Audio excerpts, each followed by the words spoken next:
on the left, and it will pop on. There we go. We are now recording, and you can now call to order. And did we decide, is somebody going to scratch notes or? No, we didn't decide. Let's call the meeting to order and we'll decide. Okay, so I'm going to call this meeting of the Heartland School Board together at 6:09 p.m. on August 20th. So we need to decide who's taking notes. I'm the secretary. You are, okay. Yeah, regretfully so. I don't think it has to be fancy either, Beth. I mean, just as long as you capture the major items, and if I don't have time in my schedule to be able to actually like listen to the recording or try to get any clarifications. So if I can just send them to you, David, and if there's somebody in your office that can maybe glance over some of the recording or make sure it seems a million, coherent, then I'm happy to do that. That's to take the pressure off of you. By law, we're only required to record motions and really much the gist of the conversation. And so that's exactly right. I mean, so if you literally just took our 6 bullets that we have for the meeting tonight, and then if we make any motions, just record those motions. And if there's a huge discussion that's a little bit different, just note what that discussion was about. It's all going to be posted, so anyone who wants to find out exactly what happened can just watch the video. Can go to the recording. Absolutely. Right. We get that posted usually by the next day. But yeah, I would say just motions and no action taken after discussion on blah blah blah, and then you're done. I mean, I think Diane sometimes she did herself in by providing too much detail, and I think that just keep it simple. Okay, so Beth is going to take notes, and they're going to be simple. And if people want the full picture, they can watch the meeting. Okay, so we have to approve the minutes of August 20th. Did everybody get a chance to read them? Yes. Who took these meetings? Was that you, Angie? Was it you, Angie? It might have been Diane. Was it Diane? These were good. I don't remember. I remember taking them at your retreat, but I don't remember if I took them then. So is it at the bottom? Sometimes at the bottom, I will say. Might have been me. Oh, yeah, that was you. I remember you asking for Christine's note or for Christine's presentation. Okay. Angie set a bad precedent, Angie, but those are really thorough. I realized that when you were talking about it, I'm like, well, that was. I wish you told me that. Yeah. But notice I didn't volunteer tonight. Love you all, but no, that's smart. I hear you. And the other thing I can do too, like you said, Beth, is I can have Lori, just watch the tape if she has to, and But I mean, as long as you get the basics down, that's the key. So do either of you want to make a motion? I would move that we approve the minutes from our retreat. Was that that wasn't our retreat? No. Oh, that wasn't the retreat. Sorry, that was our August meeting. That was the August meeting. So I move we approve the minutes from the August meeting of the Heartland School Board. Okay. Beth, you want a second? Okay. You better. Sarah, while Beth is typing, do you have any comments on the meeting minutes? Only that they were excellent minutes. That's the only comment I have. Angie, you want a part-time job?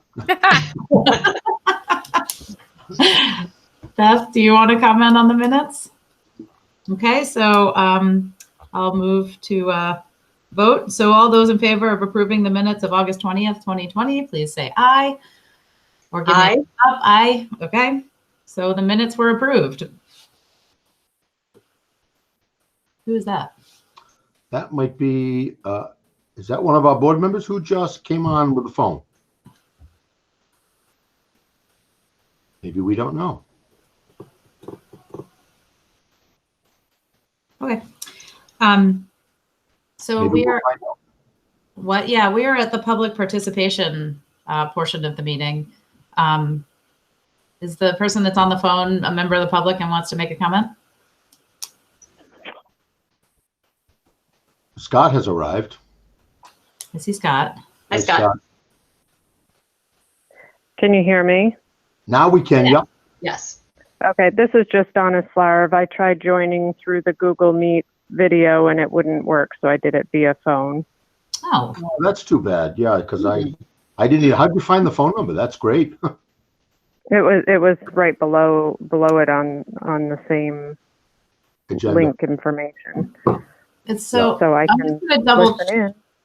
I'm just gonna double check the agenda. Oh wait, then. Yeah, we should make sure nobody's waiting to get in the waiting room. Yeah. But David would be getting those requests, and I don't think he's gotten any. No, they would come to me, and I sent Donna the link that is on our agenda. It ends in ZJA. Yeah. I can try. You sent that to my email? Yeah, I sent that to your email. Oh yeah, he Okay, said that after we started. Okay. So that may be fresher. You could try it again. Okay. If not, just call back Okay. in. Yeah. Okay. She'll get back to us. Yeah. Yeah. I do have one other thing for public participation. There were two parents that wanted to come to the meeting and then kind of threw up their arms. And so I'm going to put this in the public participation section because I was asked to share the following with the HES board. So I am going to read this to you. And there's Donna. There she is. Hey, Donna. So Hi. I'm going to read this to you, and then we can have a short discussion. But the parents decided not to join us because they were frustrated with my response, which I will tell you about in a minute. It was made clear to me in the private. Okay, please share with the HES board. So this is a parent whose child is in the remote program. And in particular, their remote classroom teacher has 37 kids in the classroom. And so it's been challenging for their family. And so I'll share it now that I've put a little context in. It was made clear to me in a private meeting last Thursday that parents are expected to be teachers for distance learners and that teachers are just the facilitators/coaches. This is the specific language that was used. I don't think that was ever communicated to parents, most of whom are balancing jobs, childcare of younger children, and/or other learners, among other responsibilities. I doubt if the 37 kids and parents in the third, fourth distance classroom are aware of this expectation. The district seems to be assuming that everything is fine because they haven't gotten a lot of parent feedback yet, but it is my strong opinion that the expectation that students can use the VTVLC learning interface with only 5 20-minute mini lessons per week across 4 subjects and multiple topics for each core subject is untenable. My 4th grader is a self-motivated and independent learner, and in 3rd grade, she was in advanced reading and math groups. But she could not understand the VTVLC lessons without one-on-one support, and we struggled to complete the worksheets without any feedback about what was expected from the teacher, aka coach. I am not a trained teacher, and teaching Common Core content in a developmentally and engaging way just feels beyond what parents are equipped to do. I believe at the moment, most students are going through the interface and completing lessons without learning the material, and in a few weeks, or maybe a month, there will be a huge blowback, as well as issues with students who have not been doing work because the whole platform does not allow students to work independent, including finding and printing worksheets and then taking photographs of work and emailing to the teacher outside of the portal. Fact is, this platform and the support being offered by the district teacher does not allow students to complete the learning independently in the 3-4 classroom. Furthermore, it is shocking to me that parents are expected to teach their own children while enrolled in the district. I think parents signed up for distance learning because they thought their children would be educated by a district teacher with the support of an online curriculum, and parents were willing to help get kids started and help if their kids had specific questions. To reiterate, parents are not trained teachers and cannot pull dynamic learning lessons out of their pocket to make text-heavy content on the interface take on meaning, and the weekly schedule does not have enough time to teach content. The expectation that students can learn on this interface independently does not correspond with the capability of the interface. It is reasonable to think parents can help students get started or ask a few questions, but it feels like too heavy and unreasonable a burden to expect them to be teachers. Finally, I was told by David and Angie that splitting the third and fourth grades, which would mean a teacher that would be able to spend twice as much time providing teaching and direct student support and align the classes with the mandated district limits and caps set by VTVLC, would require a budget change, and I assume the HES board would be part of that decision. I am very concerned that many students will languish in this system because there's a critical disconnect between the tool, aka VTVLC interface, and the approach this district is taking in offering limited teacher support. And I hope you can do what you can within your power to fix the situation. I also feel that there are legal questions around the class size exceeding district limits. So,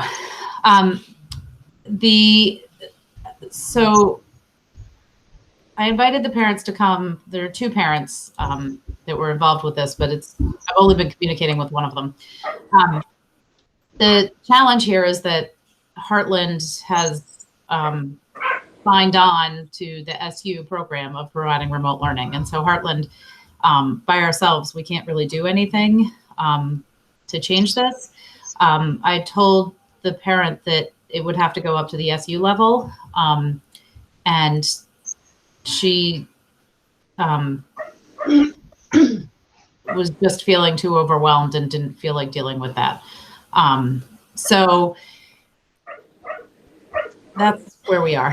And so I think that it's worth a discussion, but I don't know that it's worth a discussion at the Heartland level because we can't do anything about it. But I do want board members to be aware that there's at least two parents that are frustrated with the remote curriculum. And that's where we are. Just for a little context to Nikki as we start this discussion. I was approached by, I heard from this family, but I was also approached by another family who were raving about the remote learning program. They said that they're in a different grade level, and it sounds like it's a smaller class, but they were just raving about it and saying that the teacher was fantastic and they are having a great experience and couldn't be happier. So just for a little balance there. Welcome to our world, Sarah. Right. So I don't know if it's a question of the specific teacher or if this class size is a real issue or what it is, but just wanted to pass that on. I guess can you hear me, Sarah? Yeah, Dawn, Yeah. I can hear you. Okay.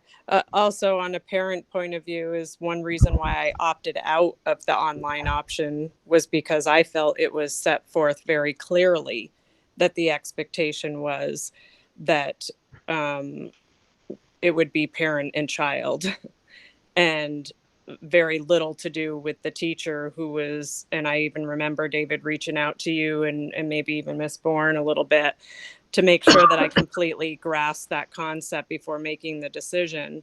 And Nate and I just felt that that was something we weren't going to be able to be here for the full day to support. And knowing my own children, I felt they would not be able to have jumped into this on their own without us being here. So we knew the remote option would mean one of us would have to get done work and be here. So I feel from a parent point of view, it was very clear that it was going to be one teacher to a large group and very little communication between the teacher and child or the teacher and parent. So that's just another thought that I had a totally different view than what that letter just portrayed, that. Yeah, and I certainly appreciate that, Donna, because I know that on Angie's behalf, because Angie's coordinating this, but she spent hours and hours communicating with all of these parents, Right. either in the decision phase or just as they were signing on and making it really clear. So I think, and again, I'm not saying, everybody's life circumstances are different, right? And the problem we've got now is that whether you want to go from 100% remote back to the classroom or the other way around, it now depends on capacity. So, for example, I think that's what the SU board will have to address. I mean, I'm sure we can certainly put it on the agenda. Angie can speak to what's going on right now, and you know, maybe we could even have one or two of the remote teachers come on and talk about how it's going. But I really think in the end, if we were going to, because that particular grade level that you're talking about, Nikki, is not the only one that's a little larger. I mean, 7-8 is a little larger and is large, but I mean, they're working it out and they're setting up those groups. But it is, as Donna said, it's pretty independent, and that's why we chose the VTVLC platform, because the lessons are embedded in the actual software. So you know, you can click on that lesson, and I'm not saying that's ideal for some parents. It seems like Sarah said, it's working, but for others, you know, it may not. But we're only in week 2, and I think we've got to give it a little bit of time here, because the instructors were all brand new with VTVLC. They've worked their tails off under Angie's leadership, and quite frankly, the 2-3 teacher that is referenced in that letter is one of our best SU teachers. The remote, Angie got some of the best, you know, SU teachers we've got across the SU.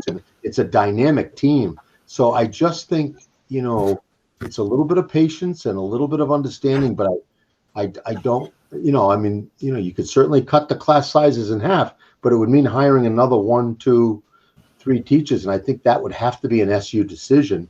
And I'm not sure it would necessarily improve things that much. But, and Angie, I don't know if you wanted to speak to it or not, but what I do want to say is that we have 13 third graders and we have 21 fourth graders. So the number is actually 34. And one of those fourth graders is returning, 1 or 2 of those fourth graders will be returning to in-person this week. We've had some requests from families right away that realized it was more than they had the capacity to manage, and they've requested to go back in person. And we've done our best to accommodate that. Case by case. When we made the remote only option, we didn't screen people. We allowed any parent that felt that it was the best thing for their family to choose that option. And as I think as clear as we have tried to be with what it would be requiring of parents and children, it has been far more challenging than we anticipated. I do think it's only getting better all the time. Each week, well, this is the beginning of our 3rd week, right? And that meeting, that teacher, that the 3-4 teacher feels like actually this week, she might actually do a little bit more than routines and developing community. Much like what you do in person, you go slow so that you can go fast. You develop your routines, your structures, and you figure out how to make it work for everyone. And so I think you also have to learn your group and learn what their needs are. So that's what our teachers, all our teachers are doing right now, remote and in person. So I do think that for some families, it just has been much more of a steeper learning curve than they thought. And I regret that, but I think it's the best thing that we could have offered right now. And I'll stand by that decision because I really think it was the best thing that we could have put together. And it's not perfect, and we're all learning together. So yeah, and remember this too, that the Agency of Education and the governor's office, much to our chagrin, didn't make a decision on having to offer 100% until I think we were like 3 or 4, maybe 5 weeks out when we got that news. So we didn't have a lot of time. We just thought, as the governor said back in whenever he made the first announcement, we thought we were just all going back, right? And we were working on this plan. And then all of a sudden we heard that we should accommodate any parent who wants to have their children at home 100% of the time. And that was a heavy lift. And I don't want to embarrass her, but I think Angie and the administrative team in general did an incredible job. Several of our principals had to give up their best some of their best or better teachers to make this work. And I think it's just a little early to be overly critical, but I think we can address it at the SU level, have this conversation. I think the thing with those parents, Nikki emailed me, I just said, wrong board. It's not the right board to make this, to have this, we can have the conversation, but really it's the SU board, because you're sharing that expense across the SU. And we just have, and a matter of fact, we've charged a lot of it to the COVID line, but as Ed will tell you, Ed's on the line, we're not sure, how those COVID monies are going to get expended, but it's an SU decision, not a local decision. So I think Nikki answered that parent, correctly. One thing I didn't mention is that our biggest class size, when I was just looking at the numbers, is 36. I think, David, I had told you that our 7-8 was up over 40. At one point they were. So 36 is our largest class size. That's our 7-8. And then our smallest class size is our K1. And that makes sense with our, yeah, it does. No, it does. Our littlest. No, So. I agree. So if anybody else has any questions, that's fine, but I think we just saved this for the SU meeting. Yeah. Thank you all. So Donna, and we have another person on the line. We're still in the public participation portion of the meeting. Is there anything else that you all would like to add to this part of the meeting? Yeah. I was going to say, Donna is such a regular here that she was actually, when I was emailed the agenda and Nikki was to look it over, I think Donna actually got a copy of the agenda then, so that she could have some input into that agenda. She doesn't realize. I said she's sort of like an ex officio board member right now. Okay. I'm on board. Donna, did you have anything else that you wanted to add in the public participation portion? No, I'm all set. Thanks. Okay, great. Okay. Okay, so we're going to move on to the regular agenda items. We have the first agenda item up is COVID update and status of schools. David, I assume you're doing that, and then we'll roll that right into the budget discussion. Yeah, no, that's fine. And then, because I think Ed is also here by phone, if not by video. So, yeah. Oh, and actually, before we get there, I forgot to ask if there are any changes or additions to the agenda. Kind of covers everything already. I think we're good. Yeah, it's a pretty healthy. Pretty good agenda. Sorry, Nikki, I noticed that there was a portrait of a graduate update, and we don't have anything. No, we don't. Oh, okay. That one. Okay. Yeah, So. I mean, yeah, Well, so we may not need to do that, other than we do have to, I think we still need to pull that chair meeting together, because we were going to do that before we talked about the portrait also at the strategic plan update. We do need to schedule a meeting to look at that, but I think we were waiting until October until things settled. Hopefully. Yep. Okay, so we'll call that the update. So I lost you, Beth. Where did you go? Oh, there you are. So we'll just call that the update for Portrait of the Graduate. We're waiting for October to review the strategic plan with the board chairs. Yeah, and its plan is certainly well written. But in terms of the COVID update, and feel free, Christine and Angie, to jump in. But we're now, as Angie said, 2+ weeks into both the 100% remote and the in-person instruction. And I think in terms of just the general efficiency and effectiveness of operation, I think the plans, all that planning this summer, really paid off. And I think the cooperation from staff and the cooperation from parents, because parents have been very diligent about drop-off times and pickup times and adjusting to some of the new curriculum. I think it's really helped to have this work well. I do think that we've had to tweak a few things. We had a couple of transportation issues at the beginning. I think those are are getting resolved now. We those were more related to the Mount Scottney School District, but across the board, there were a few little glitches here and there. The other thing that we're having to really wrestle with and get better at, but I think we're getting there. We had a meeting on Friday with all of the school nurses, because there's really the outstanding question about, what is the threshold of tolerance around symptoms? What symptoms are going to trip a switch? They've got an algorithm for students.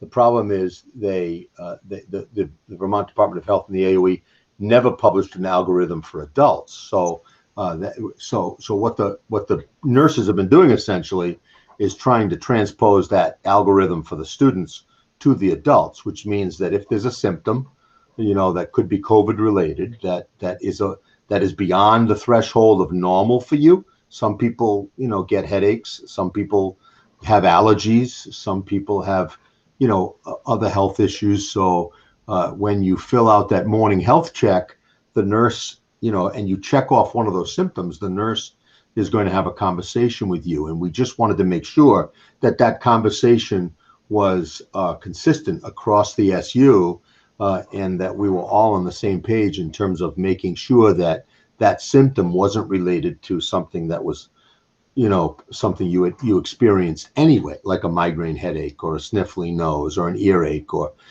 some people are prone to those things as we go forward. And much to our pleasure, the nurses all, they all had the same approach to this, which was great. And I think they're doing a great job really trying to contain this and be consistent with it. And they take their job very seriously, and they're making this series of phone calls in the morning, both to students and staff who are contemplating whether they should come in or not. And I think they're doing a great job with that. And so we don't know whether an algorithm will ever get posted, but it felt good to hear that there was a similar situation. Now, by the way, both with students and with staff, and I'm sure that, we won't get into any specific stories, but there can be some frustration levels, because if in fact you've identified a symptom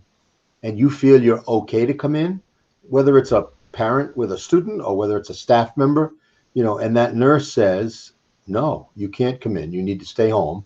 Or more importantly, sometimes the nurse has to say, look, you've been with that symptom now for 2 or 3 days, you need to call your PCP.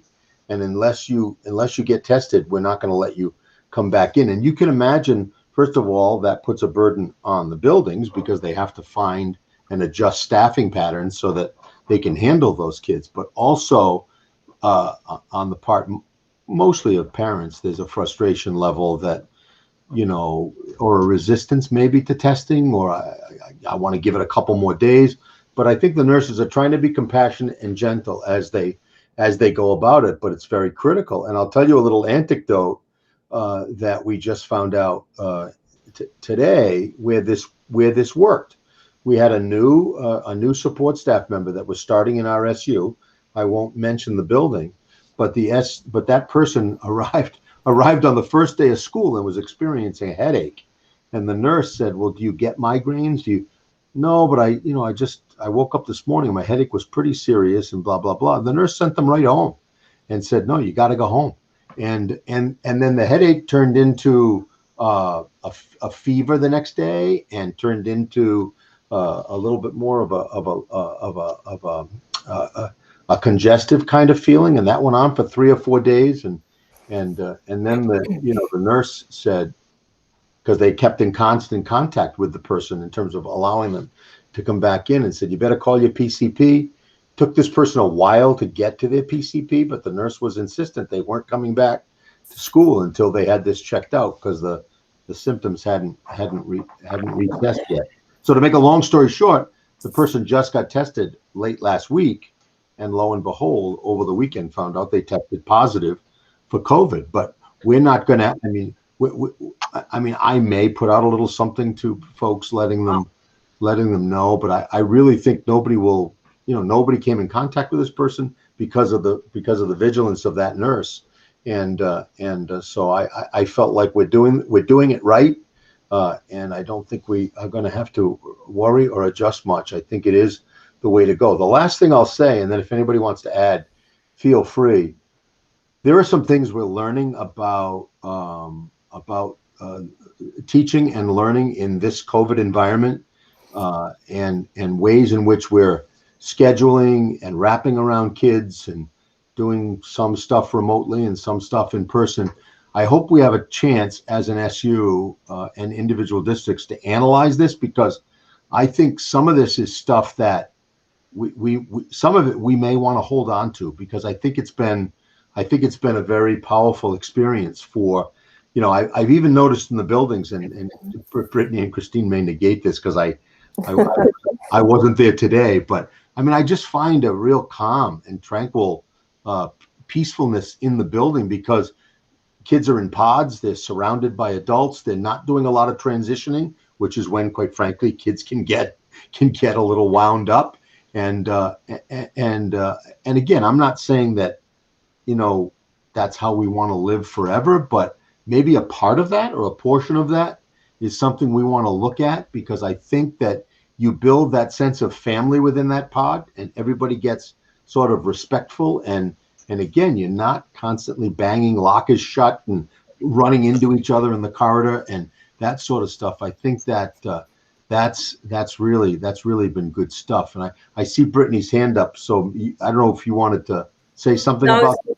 Just going to say something real quickly, because I've heard from a couple of different teachers just saying how positive there's been a lot more co-teaching going on, and because there's more adults in the room and they're all working together on this, and that's been a big positive. So hopefully we can see some of that move forward. Yeah.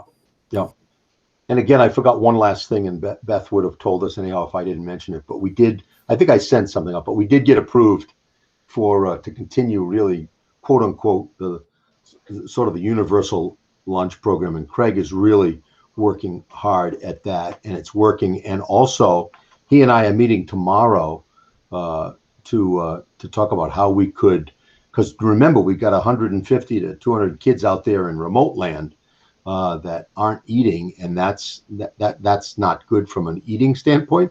But it's also, I mean, they do have the option of coming and grabbing a lunch, but generally that's not going to happen. So we're going to talk about a way that we might start delivering lunches to the remote population. And Craig has some ideas that would be sort of cost neutral, wouldn't cost a lot of money. But again, I've eaten lunch every time I'm in a building. I eat lunch, and he's doing a great job.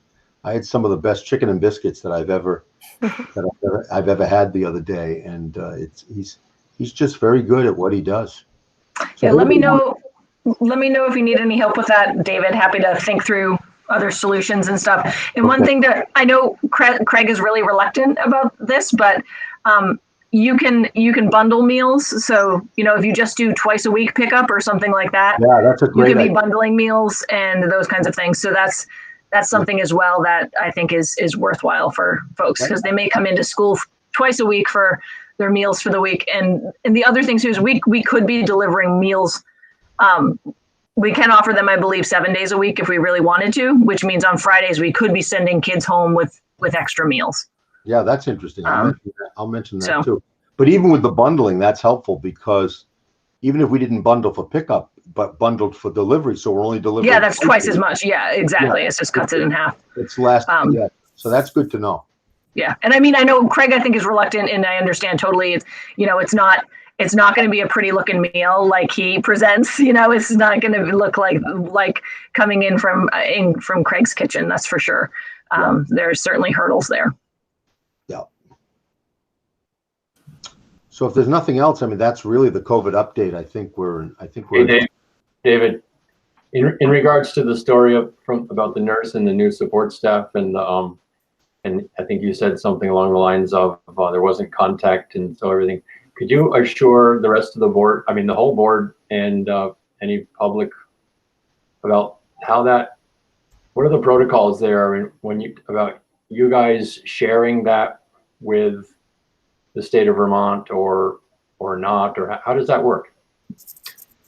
Yeah, they've got, and this is really what I think makes this work, is each of the nurses, and I don't know if it's the same person or a different person, but they each have a Vermont Department of Health contact person that they've got a 911 they can get through at any time, day or night, and so that's why it's really that access is pretty steady, and they really, once we've got either excessive symptoms or symptoms of concern and or a possible positive test, I mean, we completely follow the Vermont Department of Health guidance and lead around contact tracing, announcing whatever we need to announce. So I mean, that's really worked. And I don't know, Christine, whether you got that experience with Annette, but I think that's pretty much how it works. And the Vermont Department of Health has been wonderful. I didn't know that I thought they might not be able to keep up with capacity wise once all schools went back, but they're doing a pretty good job.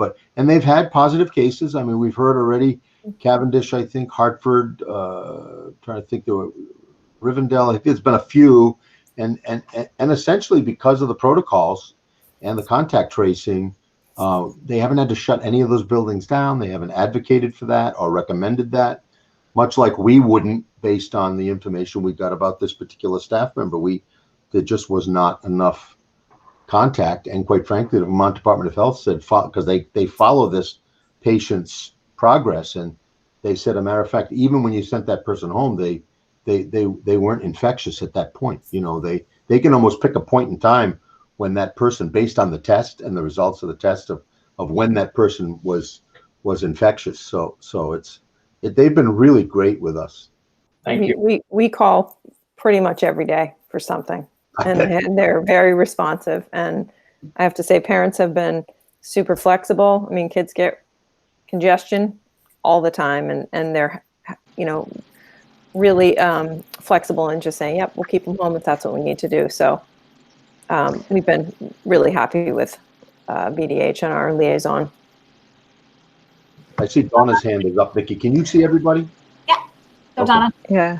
Hey, I just wanted to, I guess, ask a little bit more on that staff member, like what led him to be talking to the nurse? Is the nurse doing a health check on all staff in the morning? Yes. It's a form, Donna, that we have in our calendar. Okay. So we get a ding every morning at 6 o'clock to take the health assessment. Our nurse looks at those every morning. I think she looks at them before she leaves her house because she has a 45-minute commute, and she's in contact. So if you mark down any symptom or, an answer to another question on the health check, she calls you immediately. So the staff member didn't even end up coming to the building that day? No, and if they did, they would have only gone straight to the nurse's office, because they would have been, they would have been summoned there upon arrival. But I think it might have been at the health check station that was picked up or in that health check. Yeah. So that seems to work pretty well. And those nurses are great. If they see a symptom checked off, they call right away. And they now, had that person said, I get migraine headaches all the time, and then they wouldn't have bothered. But this was an unusual symptom, and they basically said, stay home. Great. And It was just for the record, it was not a Heartland staff.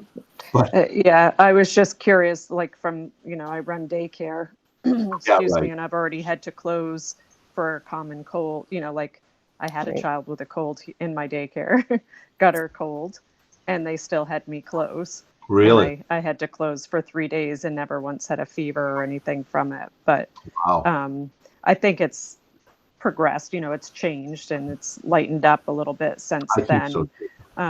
But it just made me, I wasn't paranoid of if it was Heartland so much as just wondering. And I didn't know you guys had that protocol of an app or whatever with the nurse. And that's amazing. That's awesome. Yeah, it works. Yeah. I have just a question around, so say kid comes in, stuffy nose, whatever, needs to stay home. And say they try, need to get a test, and all of a sudden it's like they're out for a week. And they're, just because they're trying to get a test, waiting for results, all those kinds of fun things. What are we doing to accommodate learning at that time? Because they're not ill and they can engage in online learning or doing something like that, how are we making sure that, that their kids aren't falling behind with, just waiting for test results? Yeah, we've had a student out for a few days, and it's a combination of the teachers, and they're still getting up and running. So a lot of the work that they could share with the student, it's more community building, and they're starting to get into more academic content now. But I don't want to say that they can have the child Zoom in, because we agreed that we wouldn't do that to our teachers in person. I think if they want to, I don't know, that's a different story. I know there are some that are more comfortable, sharing a virtual lesson that could be, recorded ahead of time. So we're working, I think, as we get really mindful and specific about what our afternoons are going to look like, we're going to be better prepared to do that for kids that are out for the full day as well. But teachers are more than willing to, send work home. It's just not we don't have the Zoom into class option at this time. I think it's a great question, though, and I think we'll get better at it as we go along. And I agree, Christine. I think when those afternoons really start to open up, I mean, I think that could be one of the uses for the afternoon. I mean, even pre-COVID, right? We could have kids out for if your child got a bad case of strep or the flu, or I mean, we've had kids out for a week or two at a time, and I think we're even more capable now, than we were before to try to figure out ways to deal with that, so that they don't fall too far behind. Okay, thank you guys. That sounded like a good update. And I was actually, Scott, I'm glad you asked about the protocols with the nurse, because that led to a good discussion. Okay, moving on. Ed, I'm putting you on the spot. We got budget information from the AOE. Unless, David, you are talking for Ed. No, I don't think so, but yeah, Ed's there. Yeah. Ed, are you just on your phone, Ed? No, he's on video. But he might have stepped out because we might have. Yeah, he might have fallen asleep on us. I don't know. I didn't say that. Ed? You might be eating lunch, dinner. Can you hear us, Ed? I'll give him a quick call just to see what's going on here. Okay. David, can you hear me? Yeah, now I got you. Now we can hear you. Okay. All right. So David asked me to give you guys a quick update on CRF, on CARE money. Well, there is no quick update. So I'll try to give you an idea of what's going on. So we've been working on this since June, when the money was awarded. I mean, I think initially they said there was going to be, there was a $2 trillion CARE Act, and then the $2 trillion CARE Act gets broken out by state. And Vermont got $1.25 billion. Then it went to the legislature, and the legislature then had to decide how to break that up between the farmers and the business people and all of that. And how they did that was they came up with a formula that, along with following federal guidelines, there's a couple of different grants that they have. One is the overriding one is the Education Stabilization Fund, which was part of CARE. When we got to that, they broke that into two other funds, which were called ESSER, Elementary and Secondary School Emergency Relief, and CRF, which is Corona Relief Funds. In addition to that, there was money that was set aside from and given to what's the heck is the name? The Vermont. What is the Efficiency Vermont? Efficiency Vermont, right? So Efficiency Vermont got some money, and then the Summer Food Program got some money, and all of these were separate applications. So the big one that everybody's been talking about, the teachers and the principals and everyone, is the CRF fund, which is the Corona Relief Fund, which is supposedly going to reimburse everybody everything for what they spent and they didn't spend. Well, let's just take the March through June part of this. There are CRF funds available for the March through June, all right? So that's actually last fiscal year. And what they're doing there is they want us to claim what they call unbudgeted costs and repurposed costs, okay? And the guidelines are very, very vague, okay? The unbudgeted is pretty straightforward, but when we were in FY20, which was that March through June phase, most of the costs associated with the care or the coronavirus were actually cuts. We didn't add anything. We paid everybody the same, so we really didn't save any money.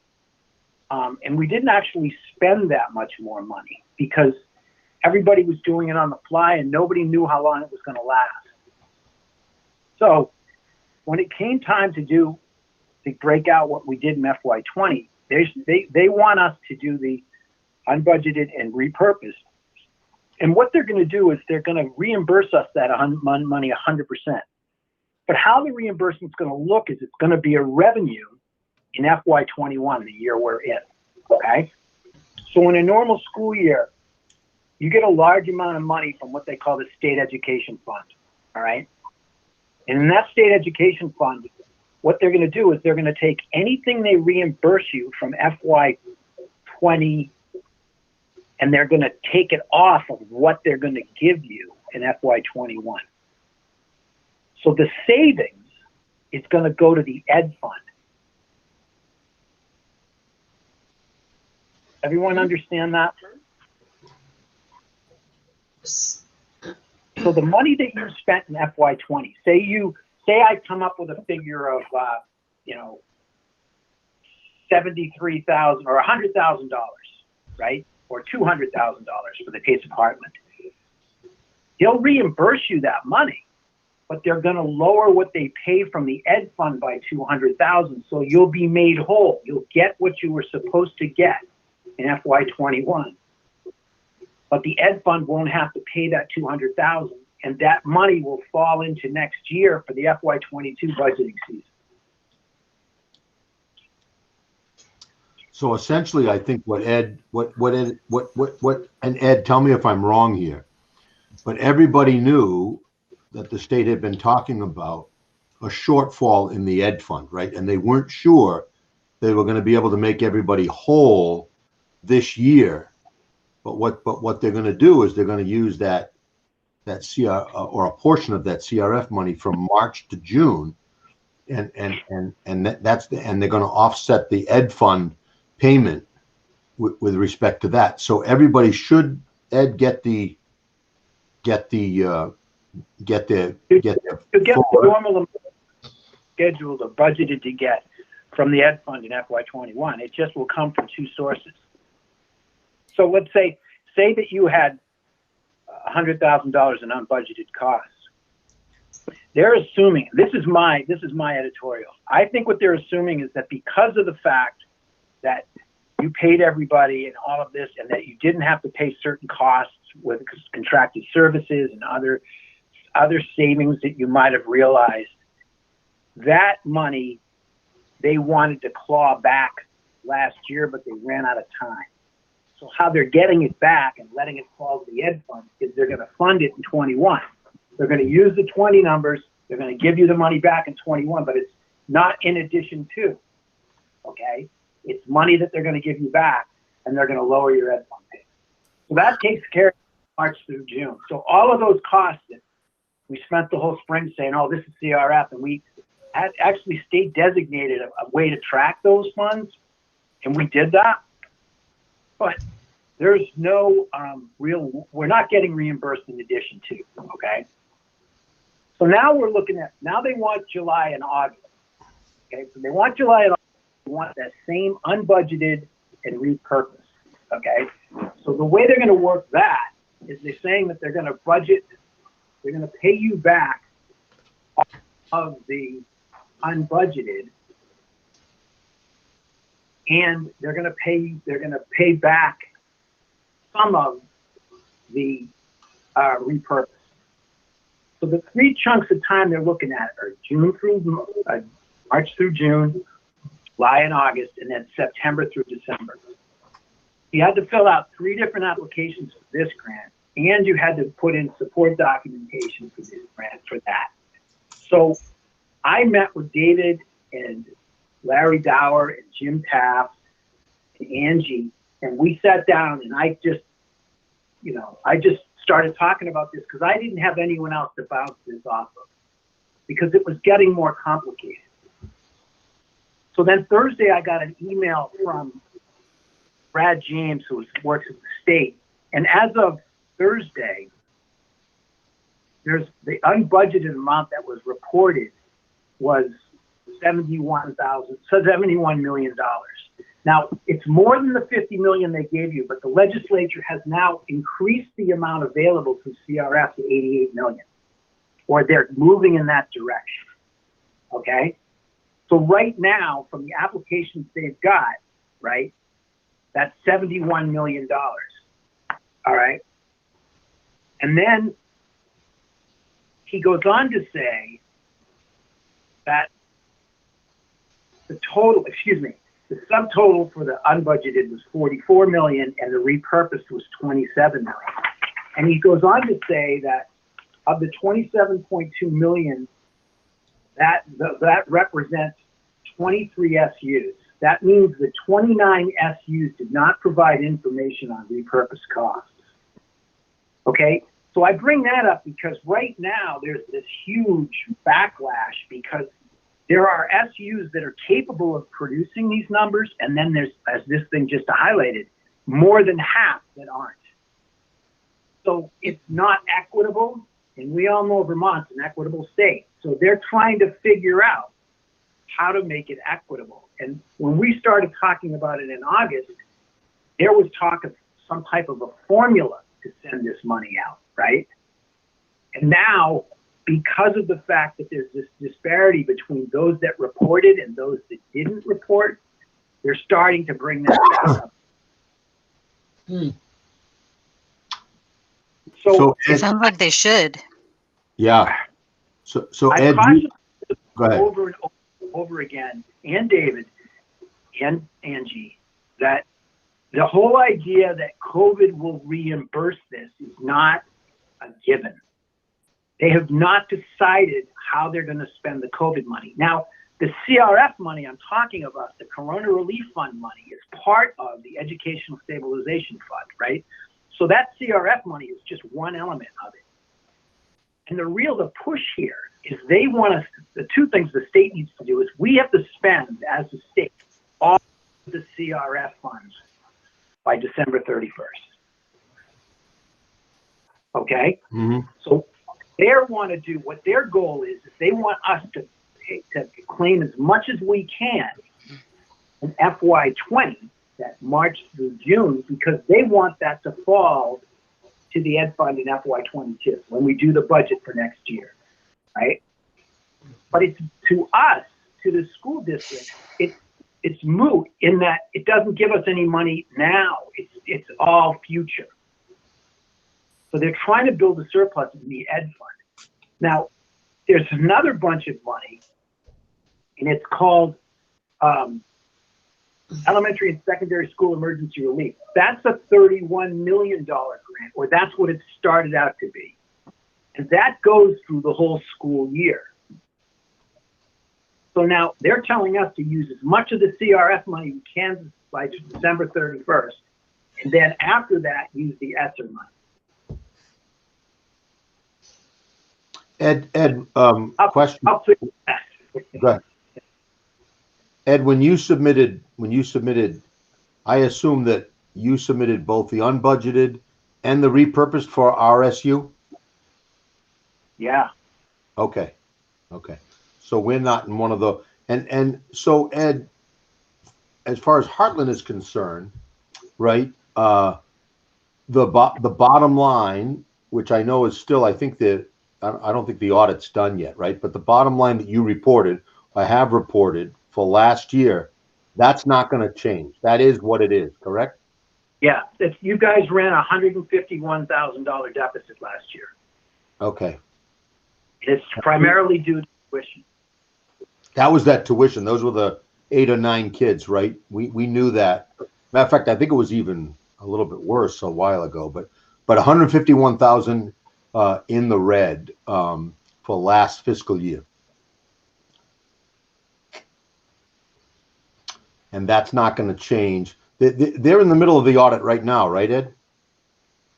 No, we're putting together our audit's October 16th, but it's not going to change. No, it won't change. No, you've always been really pretty much right on the nose. Between all the districts in the SU, I've applied in my applications for $1.3 million. Okay. I don't know whether or not we're going to get all that money. In addition to that, we've asked for over $100,000 from the summer food program. Mm-hmm. And the summer food program is an interesting case. That's another application that we did. I filled that out, sent that in. We were one of like 20, I think it was maybe 20 or 18 supervisory unions that submitted an application. So they had, I believe, $12 million from the food program, and they only got applications for about, I don't know, 4. And so what they did was they set that, that's why they have this new thing where they're going to go with the summer program all fall. Oh. They're going to feed everybody because they set aside of that money, they set aside $4 million of it to fund the program. But again, they're holding up our application for the CRF funds, excuse me, for the summer food program funds, because they don't think it's equitable that only a certain amount of school districts have put in the application. Mm-hmm. So they're fighting about that too. And then the last thing is the Efficiency Vermont piece. Jim Taft put in the application for Efficiency Vermont. He was first. And he asked for $250,000, of which we think your air handlers were kind of antiquated, as Christine can say, and needed a lot of work. So Jim put a lot of that, or all of it, into air quality. For this thing, air quality. And he got $107,450, or we think he got it from the CRF facilities grant. And then Efficiency Vermont kicked in another 4,000. And I submitted the balance because the bid to fix your school correctly was $145,000, right? And we got $107,450 from CRF. We got Efficiency Vermont says they'll kick in 4, and then we've got an amount needed of $33,550. I stuck that into the regular CRF grant. Mm-hmm. Makes sense. So I haven't gotten any feedback. Everything came to a screeching halt last week because the equity issue. Everybody got really angry. There weren't enough applications. Well, yeah. Are they going to try to figure out how to distribute that money before the end of the year, or? I don't know. Are they setting that kind of timeline for themselves? We're just not going to know for a while. They have to do something pretty quickly, and it's all legislative. So the legislature up with something, and then the SU school districts, and the AOE will then distribute it based on that formula. But we're in line. We're in the queue. Yeah, that's the good news. Is the legislature? Are we going to get extra money? Yeah, for being early? I don't know. Bonus? No, Will it start raining? That'd be nice. Yeah, no, I think, to Ed and Jim's credit, and Craig, I mean, they were early, jumping on this stuff. I mean, it's just that the state, matter of fact, is the legislature still in session right now? I think they might be. Or did they come out? I'm just trying to keep the applications going because they have a new one every day. Yeah, I know. I think the legislature's still in session, and they're gonna, hopefully finalize things this week. But yeah, I mean, Ed's chased it. I know. I think the basic takeaways from this is no impact on FY20. Last year, you're going to end up with that same deficit that you had. Perhaps some impact this year, right? Both in terms of the solvency of the ed fund based on those expenses. The only thing is that when you say this year, what you're talking about this year is, keep in mind, we passed the budget before the COVID crisis happened. So what we're getting reimbursed for now is costs that were not budgeted. Right. So we're not getting any money. We're essentially getting reimbursed. And whether, so I just said that they raised it to 88 million, and quickly between the SUs that reported, we're at 71 million. All right. And that's not counting everybody. Okay. So I would say that right now, what I did, well, I didn't feel any real compunction to report a lot in FY20. I reported that pretty, well, I reported it by the book, or by the best book I could get of allowable cost. For FY21, the year we're in, I was pretty liberal about how I did it, but I was doing it in a vacuum.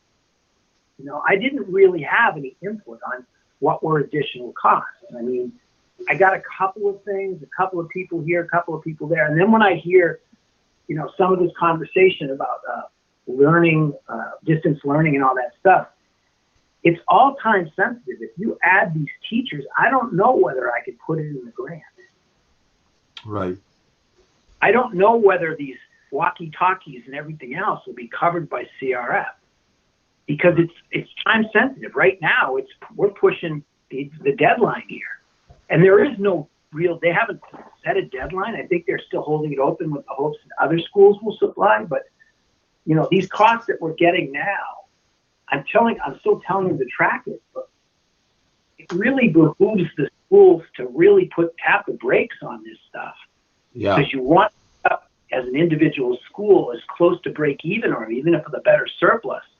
So when you start next year, you're going to be in a better place, because the funding for next year is totally up in the air, depending on how the fall goes and how this whole thing, there's so many variables right now. So Ed, that's a good question. Go ahead. Important that I mean, I don't want to be the bearer of bad news, but I would say you've got to be extremely conservative in your spending and judicious on what you spend, and evaluate whether or not programs, anything that you're doing that can't be done or was done, any contracted services or anything like that aren't providing 100% of what it was when you contracted, you know, take a look at it and cut it as much, or, you know, make a good decision on that, whether you actually need it. Yeah.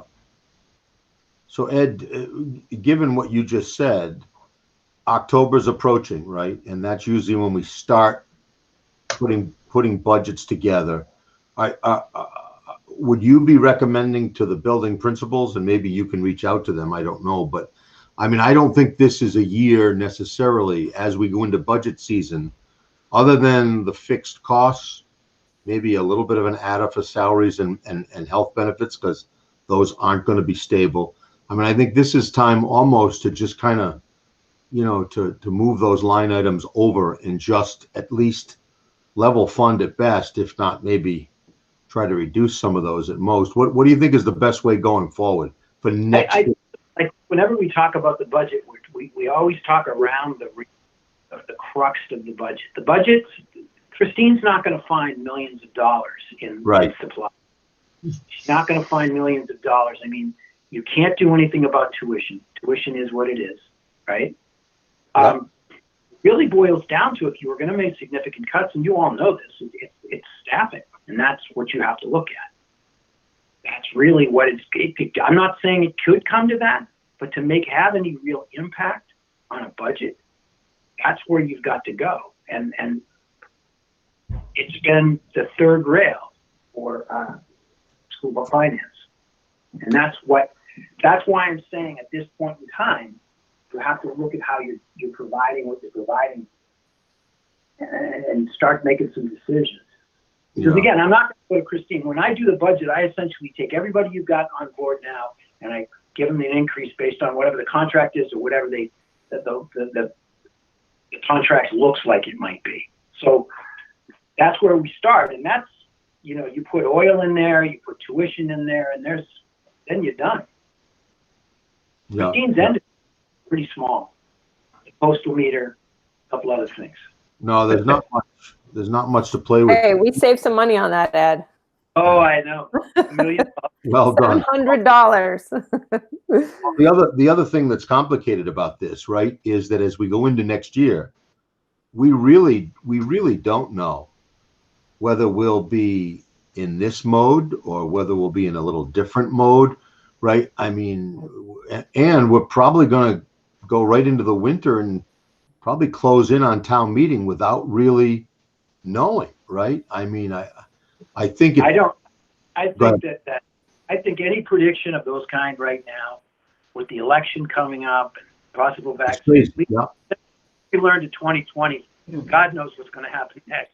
Yeah. I don't know whether into the next year without.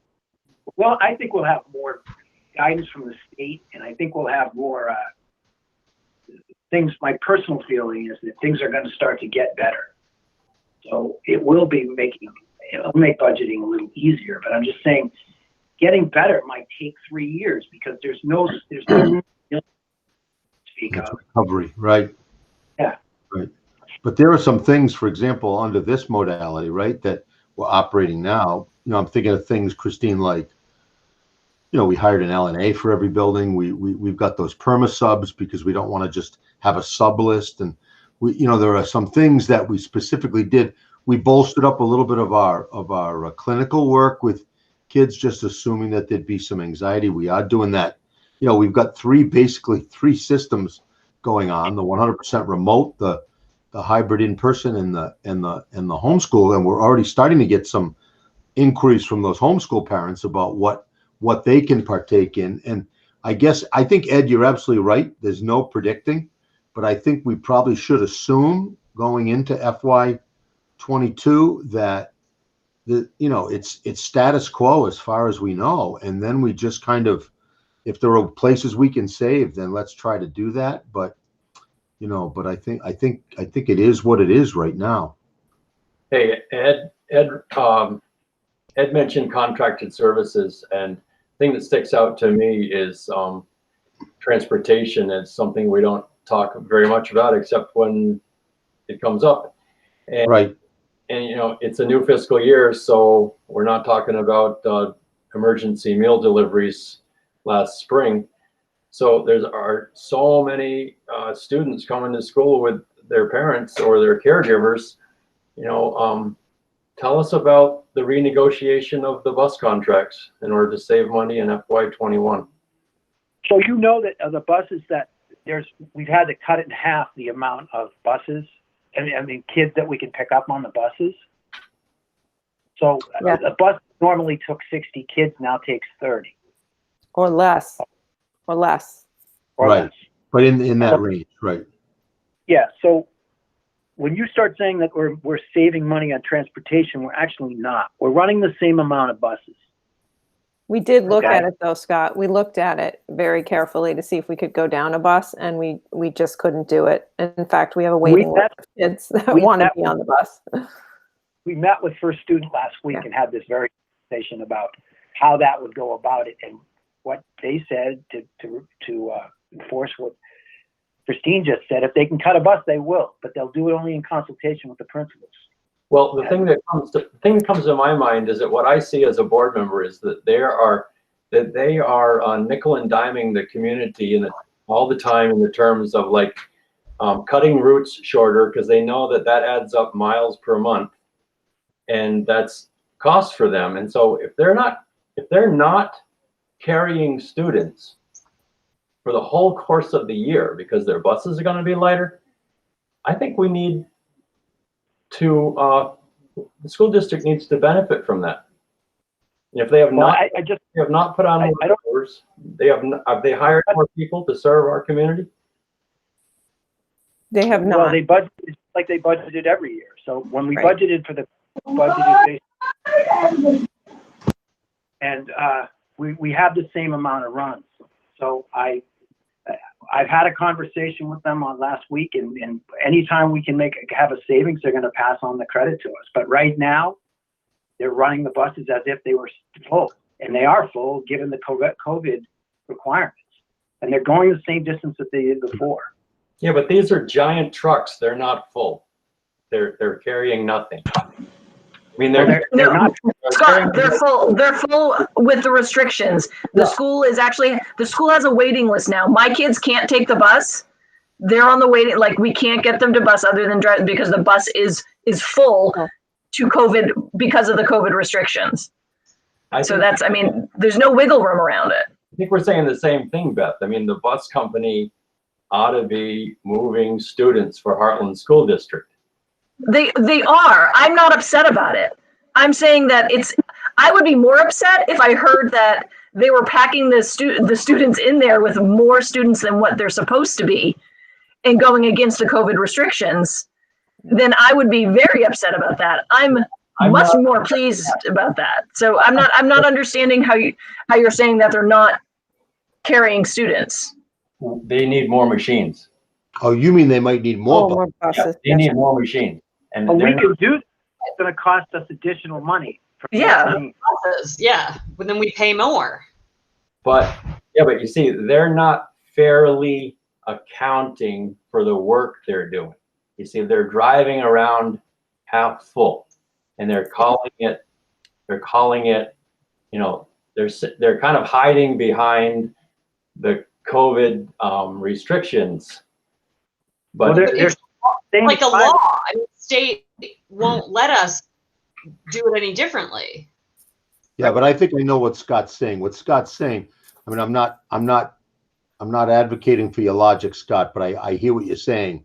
I think what Scott is saying is that in a normal year, right, let's say they transport, 600, 700 kids, all right, 600 kids, and they charge us this amount to transport those kids.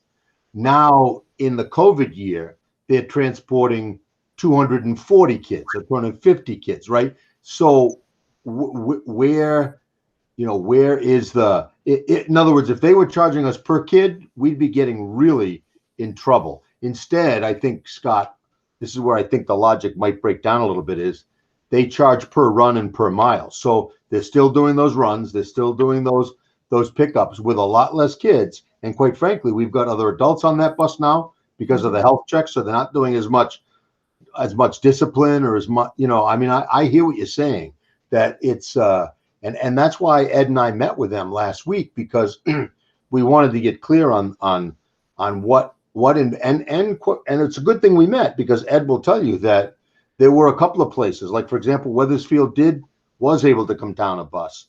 They weren't able to run a bus in Windsor to drive our Cornish kids because the bus driver couldn't get a license because DMV was under COVID restrictions. And they told us they'll credit, that guy's now starting back again, but they'll credit us back. I don't know whether we're at a point yet, Scott, to do what you suggested. We might be at some point, and that's kind of like to renegotiate.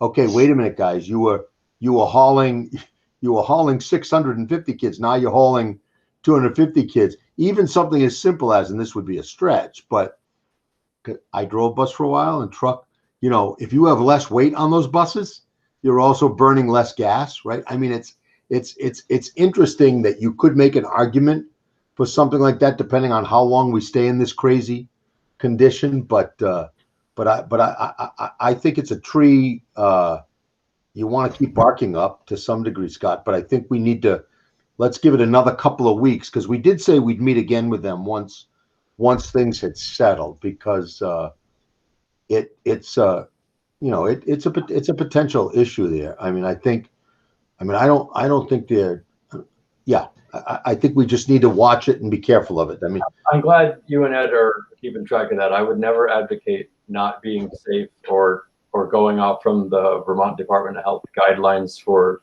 student transportation or anything like that. I just think that this is transportation, maybe slightly different in a public school setting, but it still has its components of it being I want to say it's like it's an experiment in physics class too. Yeah. Well, the other thing too is you have a, the Vermont law basically says you may transport kids. It doesn't say you necessarily have to transport kids, but maybe, I want to. I'm an advocate of as efficiently as possible. I know.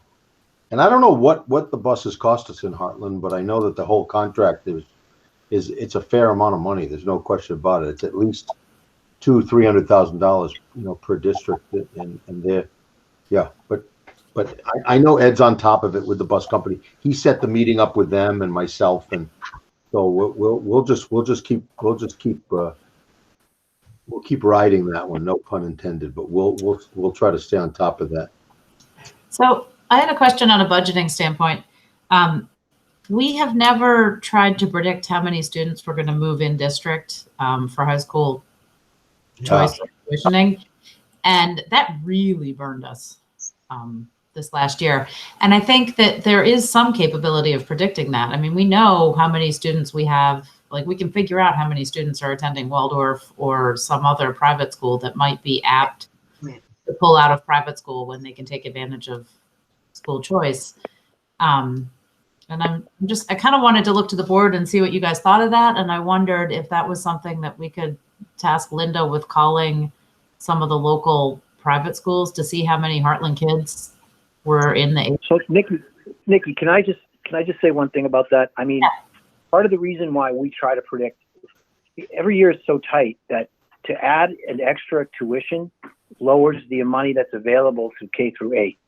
Okay, so every dollar of additional money that you put into tuition, you take $1 away from K through 8 if you wanted to keep your budget. So in the past, we used to budget that way. We used to budget and we'd say, we're going to budget for 6 extras or 10 extras at the state average to accommodate anybody who might move in.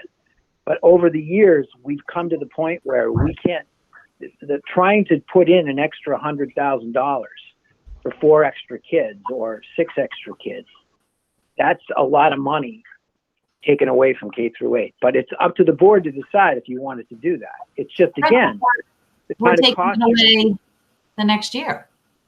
Yeah, well, I think what the other thing too is I think what Nikki's saying too is not so much take just some sort of an educated guess at how many might move in, but I think what she's talking about are people who are already living here, but they're accessing either homeschool or private schools, and I think I think if we know there are 3 or 4 of them, and Linda can reach out. Do you plan to go to high school next year, a public school, and they say yes, and we can identify 2 or 3 of those. We probably ought to count those. I agree with Ed in terms of just let's plan. Yeah, I agree with that. Because those move-ins are so unpredictable, but I do think that. But I think a bunch of the kids that we had this year were living in district previously. They were either Waldorf kids or homeschool kids. Mostly Waldorf, I think. It's possible. Like it's a lot of Waldorf. Like we can predict that. We can know about that. And Ed, I agree with you that it takes away from K-8. But for example, in this current budgeting season, we took away from K-8 because of what we did last year. So you're taking it away. Like if we continue this trend, then we're just going to keep taking it away from the next year. Whereas we could also just look to budget for we're actually predicting is going to happen. Yeah, because we're going to have to. I do think that this was a little bit of an anomaly year, though, too, because, you have parents not wanting to pay for private school if they're going to go remote, right? And they're going to be at home anyway. And you also had, Dan's a real estate agent, and the amount of houses he's selling is phenomenal. So you have a lot of kids moving in to Heartland, all the local schools. I know Woodstock got hit hard this year with move-ins because of outer-staters coming in. So, this is definitely a year that I don't think we can base future predictions off of this year either. So no, but I'm talking about last year. Right. We had the 9 extra students that we didn't account for, but a lot of them had already lived here, so we should have been able to account for them, and we should have probably done a better job guessing. I will say this: I think we're going to find. What Brittany said is true, because one of the big draws, there's no houses for sale in Heartland, and a lot of it's because you guys have choice and you're close to the Upper Valley. And I think that's a trend that we've been seeing over the last 5 years. There's a lot of people that move in, like they used to move into West Windsor to take advantage of high school choice. So that's going to be. We have our numbers. Our numbers are already up for high school tuition this year. Are they already? Oh yeah. Yep. I think I did notice. I'm just trying to remember because Linda and I were doing the count. I mean, we've lost a couple, but we're still up more than we anticipated. It doesn't surprise me. Yeah. It does not surprise me. And maybe we could mitigate that a little bit, Nikki, by doing something like that. And Christine, you could, certainly talk to Linda and see if there's a way to do that. But I think we're going to see in the next year or two, given all this COVID downcountry stuff, I think you're going to see a lot more people moving up north, and and Heartland will get impacted. I think it's worth looking at. Totally and highly unpredictable, but I think it's worth taking. It's one of your biggest fixed expenses other than salary and medical benefits, right? I mean, it's kind of out there, and transportation, like Scott said. You've only got a few large chunks of money, and that's one of them. Sarah, you wanted to hit in. Sorry, it looked like when we looked at the enrollment numbers that we are about to graduate a very large senior class, so that will help.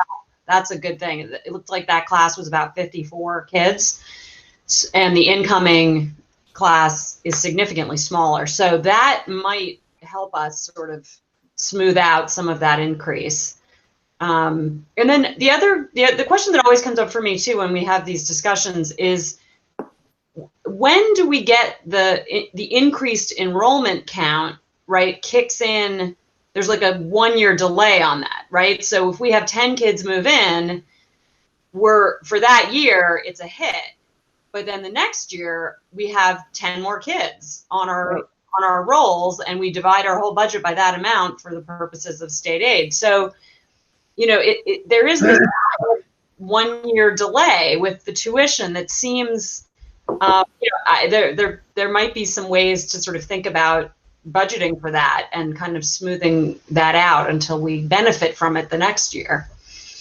Yeah, well, the problem though, Sarah, too, is that you don't benefit one for one from that, right? So the ADM goes up by 10, but remember that ADM and the block grant per ADM is capped at only a 3% increase. So Heartland's may go up 150,000, but your allowable is a lot less than that. It's one of the downsides of a cap, right? But I think you're right. I mean, it's you do carry those kids from that point forward. I think it's just something we're going to have to wrestle with. I know that Christine and Ed and Linda, I think, can we can get a little more exacting and keep. I think Christine, since you've arrived, you've really pushed this a little bit on tuition. You really get it, and you kind of push Linda to do what has to happen. I think we just need to get that list as accurate as we can, and if we can find some of those kids in Waldorf settings, and I agree with Sarah, if you've got a 54 class going out and a 43 class 35 that's a pretty good net, right, theoretically, but maybe that'll help this year. It didn't as much last year, but it might.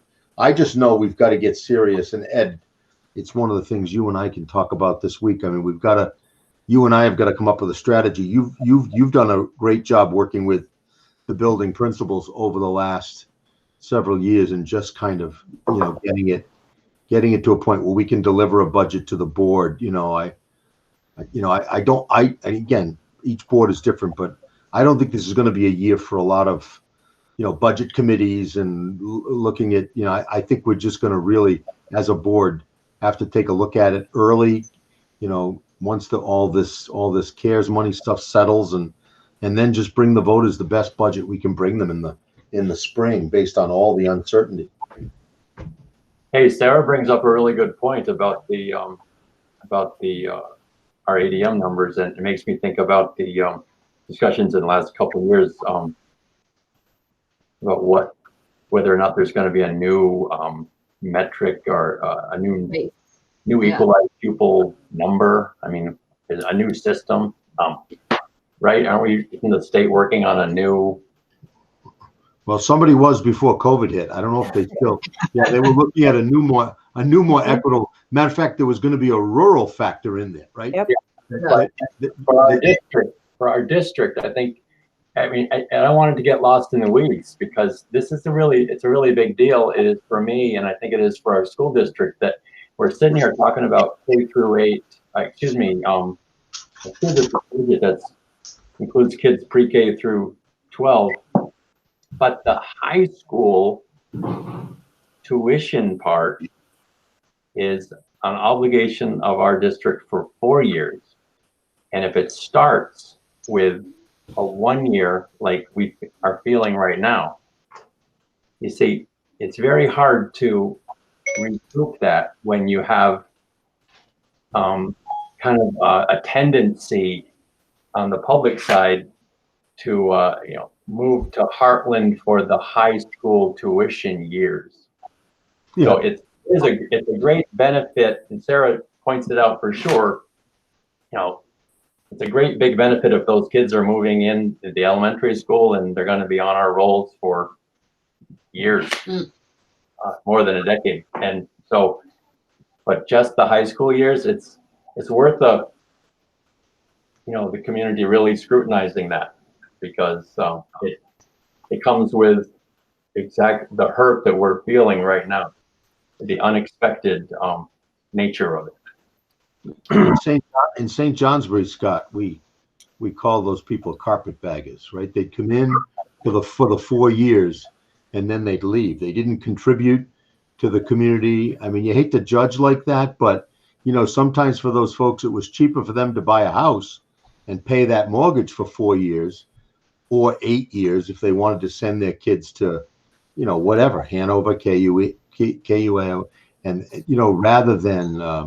rather than pay the tuition themselves. So, but I don't think, what I found out in St. Johnsbury, there's no stopping that. If people want to move into choice towns, and they can move in their freshman year, sophomore year, whenever they want to move in, and guess what? We're going to write that check. So it's sad, but it's just it's one of the downsides of being a tuition town. But it also, if you look at I agree with what you guys are both saying, and the challenge in budgeting when you don't know, for the budgeting for the unknown, is incredibly difficult, and I think that is a huge downfall. But when you look at the actual expenses, it's not like we don't have control of those expenses, but the expense is not dramatically different, and so per student, it kind of rolls right in with what we're doing right now. And so, yes, it's a big challenge, and yes, it's unpredictable, but the cost per student is not different. Right. And we still, the other good news is, I think it's good news, although it hasn't been too good the last couple of years, but one of our other largest expenses, which is special education, it's a fixed cost. But, we continue to share that at the supervisory union. And I would argue that it's been one of our best experiments, because I know that some of our smaller schools, including Heartland, would not be able to do what they do with the support personnel and the number of case managers. When I arrived 9 years ago, you had 2 case managers at Heartland. That they were handling all your special ed kids. I mean, now you've got 4 or 5. That would have been a huge staff increase for just the taxpayers of Heartland. But I think that's been good too. I mean, it's just, can we control those costs is the other end of that. But we got to keep trying to do that. Yeah. So we did reduce the number of BIs. Did that reduce the number of BIs that Heartland?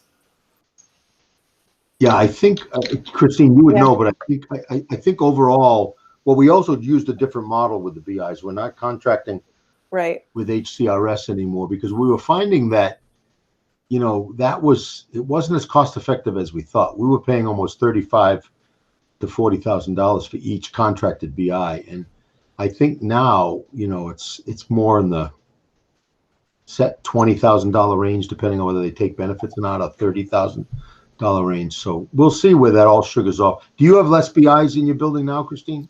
We have 3 local and 1, I Still believe HCRS. 1 is still HCRS. Yeah.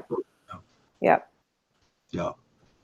So I think, as I think about last year, I think we're around the same. It's just a different, we're not contracting out. Gotcha. For all of them.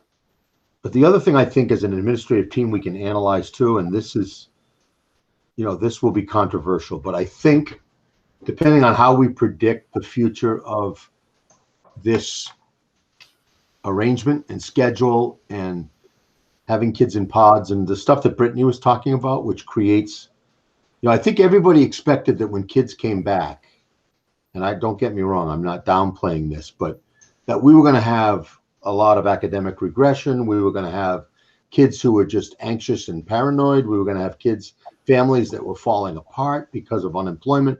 I mean, now granted, there's some of that out there, but I don't know whether we assumed more of that. And I think, because, just a simple example. I mean, even from the wellness side, we went out and hired an LNA for every building. I mean, I don't know if over the long haul we're going to need that. We've got all these interventionists sort of running around and behavior SEIs and BIs, and I mean, I think at some point we may need to look at that and decide, as Ed has said, whether or not because we're wrapping around students a little better, whether we're really gonna need all of that. I mean, I don't want to sound like a curmudgeon, but I think we do need to take a poke at that and look at that and see what we think. Yeah, David, I hear what you're saying, and I would just say we need to give this time. We're third week, just started our third week. Yeah. I know the exhaustion level I'm seeing in my family is like my kids are getting about 11 hours of sleep a night, and they ask to go to bed, so I have a feeling, I ask to go to bed as well. Mm-hmm. And I think it's just one of those things where families just can't do this for forever. And so I think we're going to start seeing cracks in the facade, because it's still new, it's interesting, it's different. But it's going to get old real fast. And as soon as we have to shut the doors and it's 20 below, I want every support staff possible hanging around. Might not look so pretty, huh? Yeah. I was in a meeting. Oh, sorry. Is that an assistant to the nurse? Yeah, the LNA, yeah. And when you were talking earlier, I was wondering about how the nurses are feeling in terms of their workload. Sounds like they're taking on a lot more than they certainly did before. That's absolutely true. And I think the LNA are helping with that. Christine, would you agree with that? Yep. It allows Annette to make those calls every day on, symptoms and whatnot. And a lot of time on the phone. Yeah, and help us. We actually shifted her out of she was running the Health Check 3, but we pulled her out of that role so that she could be called upon when a kid arrives with a symptom, so she can make that call. Right. So, yeah. But I will say, I was at a meeting with Dave Ormiston last week, and he did report the taxes were due, I believe, and they actually collected more than the prediction was. So he was pleased. That's good. Pleased with that, yeah. That's good. So great. Yep. Yeah. Hey, Ed, thanks a lot, Ed. Yeah, Ed, thank you. We'll look for more from you later. Thanks, Ed. Feel free to stay on. More money, that is, Ed. Now he's sleeping. He might have already signed off. I don't know. Okay, so we're going to move on to acceptance and understanding. Okay. Oh, actually, You're welcome. Thank you. Let me just text Alyssa. So we'll move on to the principal's report and acceptance and understanding. And I am, as chair, going to call a 3-minute break. So while Christine, I'm seeing a lot of yawning. I need to move. So 7:43. Y'all have 3 minutes to hit the restroom, get your coffee, water, and do 10 jumping jacks. Yeah, and I think I'll let the recording keep recording, right? Yeah, Just that's so- fine. 3 Yeah. minutes. Mark, Okay. Good. yeah. Virtual break.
Hey guys, it is 7:46.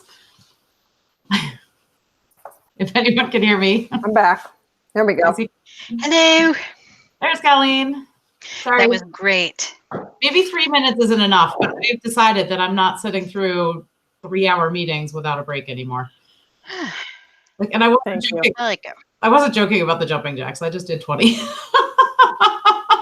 Just need to move. I know. I can't sit in the chair. Okay. We'll get everybody back. All right. I texted Alyssa. See if she's Awesome. She's on her way. Dual purpose, but we needed to break What's in. she doing? Is she? She's Chat with the acceptance and understanding. Yeah.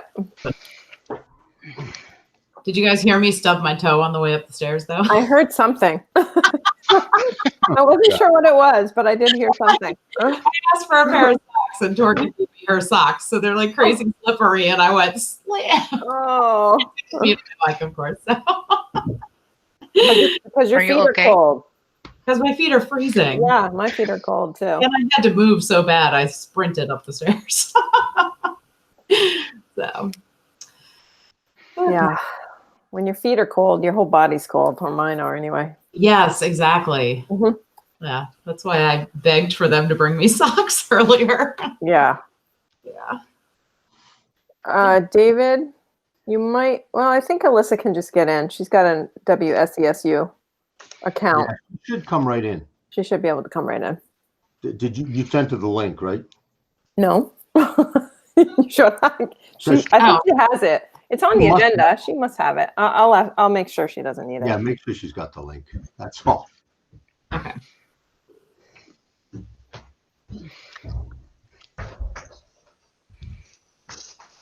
And Nikki, I'll touch base. I mean, I don't know how much we need to talk about this tonight, but I'll touch base with you when I get the feedback back from Ed about that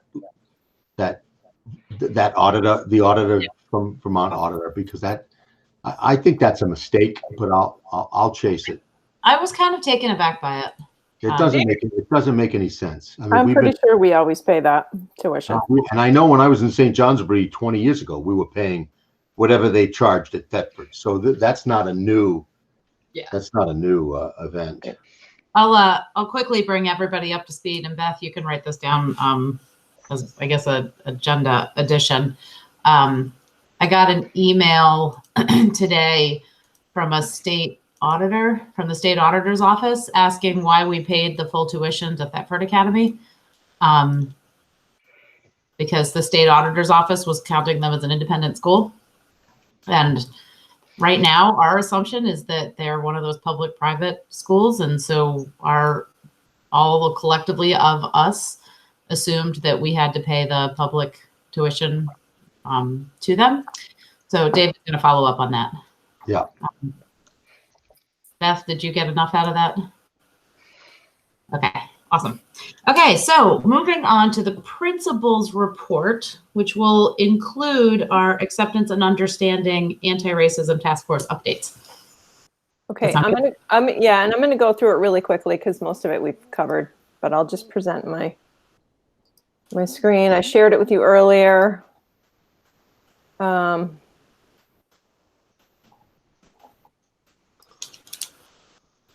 So you should all have it. Well, that's weird. That popped up, huh? You can. Can you see my screen? You can see it, right? Yep, perfect. Okay. Oh, because I hit the share button, not the present button. That's why. Yeah. Okay. So just quickly, you can glance at these. Scott had sent an email wondering about numbers for enrollment purposes. So you can see just a breakdown of in-person and how many kids we have in home study and private school. That's up as of Friday, and we will be having some changes, just so you know. And then I asked Linda, because we are on the high school tuition. We were surprised by the 9 additional high school students last year. So we're trying to keep a close eye on exactly who we have and where. So I can't see you, but if you have any questions, just shout out. I'm going to go rather quickly. So you don't know where those students live? We're paying tuition for them, but we haven't confirmed that they actually live in Heartland. Yeah. Well, we're working. They're on the voucher list, but Linda is doing her due diligence to double check. Okay. So that we have an accurate count. And this is the time to do that due diligence, right? Because we don't pay the first invoice until usually October. Yeah. So we want to make sure, and I'll tell you, we get some wild stories about where people live and, blah, blah. And, there's not really a good way to always check it, but the onus of the burden of proof is on them, not on us. So if we suspect they don't live there, then we'll just say we need more information. Right. And a lot of times they can't provide it. Christine, can you thank Linda for us? I will. Absolutely. I really appreciate that. I'm sure it's work, but that is actually. Well, she knows everybody too. So yeah. No, she's a great person.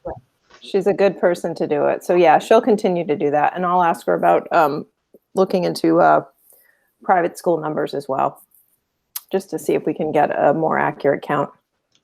Thank you. Okay. Yep. I just had to put a plug out because we are really using the outdoors. I actually had an email from one of our teachers in the middle school who was just saying she wasn't going to thank COVID, but she's been outside and really, really enjoying it. The kids are just thriving outside. So this is just, yeah. Cooperated too. Yeah. And we were featured in a article. So I just posted that link in case you want to peruse that. But making the best of the outdoor spaces. I was actually down in the woods today, and it's just joyful. So it warms my heart to have the kids out there learning, and the teachers too. So acceptance and understanding. Alyssa's here, and she can open her mic. I'll just briefly say, which I've shared with you before, that there was we did a book study this summer on the book White Fragility with Robin D'Angelo, and Alyssa was part of that book study. There were 32 staff members that took part, and we've had this acceptance and understanding committee going for, this will be our 3rd year. And we've been doing this work, and, we're not experts, but we're doing our best. And the committee has committed to leading part of our staff meetings this year. And we started with a presentation last Tuesday, and it was really kind of a sharing out of what people gained and learned, and what surprised them, and what they took, their big takeaways from the book study over the summer. And then we watched a little clip that you can see in the screen there. And then the committee really just, they had a form for the staff to fill out with some questions on, which direction do you really want to go? What's really important to talk about, or what's coming up for you? So that is, in a nutshell, where we're at. And Alyssa is here to talk a little bit more. I'm going to unshare my screen because the rest of the presentation is really survey information from the first week of school that the staff took, and Angie covered that at our SU board meeting last week, but you can look at the comments. I put a few comments in as well. And let me just see if I can, so I can see you. I'm going to interject really quickly before Alyssa does. I just wanted to update the anti-racism task force. There were a bunch of you who were not able to come to the SU board meeting. At the SU board meeting, we voted to create an anti-racism task force. And right now it's composed of 4 members, Colleen, myself, Amy, and Sean. Happened to be all board chairs plus Colleen. Thank you, Colleen.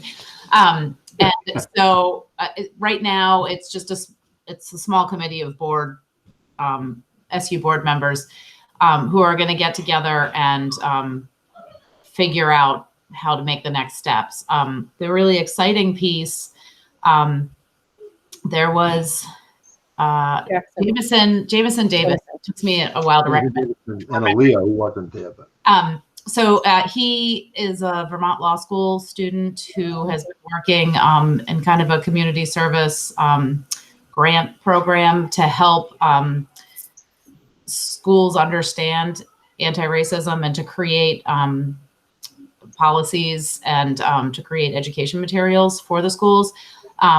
He was just really fantastic and energizing, and he was at the SU board meeting, and honestly, I feel a little bit lost in creating an anti-racism policy, and he just really made it feel like he would be there to support us and to give us guidance and to help us figure out how to move forward. And so that is where that's going. And I am frankly really excited, and I'm excited that Heartland has 2 representatives, and I'm excited that we have somebody who's both an expert in, or growing expert in the law, and a member who's experienced racism himself and can really guide us forward. So that's really exciting, and I just wanted to give that update. Sorry to cut you off, Alyssa, but I think that's important. So I'll turn it over. Thanks, guys. I appreciate you inviting me in. I'm really excited about what the Acceptance and Understanding Committee is doing. I think that book club that we had over the summer was kind of just the beginning. And it was interesting to see a lot of teachers kind of change their perspective as they kept reading. And a lot of them felt like that they were learning something new. And it's going to be interesting to see where everyone's going within their own learning. And kind of like Dickie was saying, we all kind of feel a little lost, especially since we kind of don't have the experiences that people of color do. So I think having more things like that is going to be really helpful for staff and eventually students to kind of get on board with this and kind of get to a more, not to sound corny, but accepting and understanding place. So, but a reason why I am here is to kind of touch upon something like that. So Staff members are obviously making virtual classrooms because we are a hybrid model. So some of us will be, or most of us will be working in the afternoon. And I have created an entire like school counselor office using Google Slides and a Bitmoji.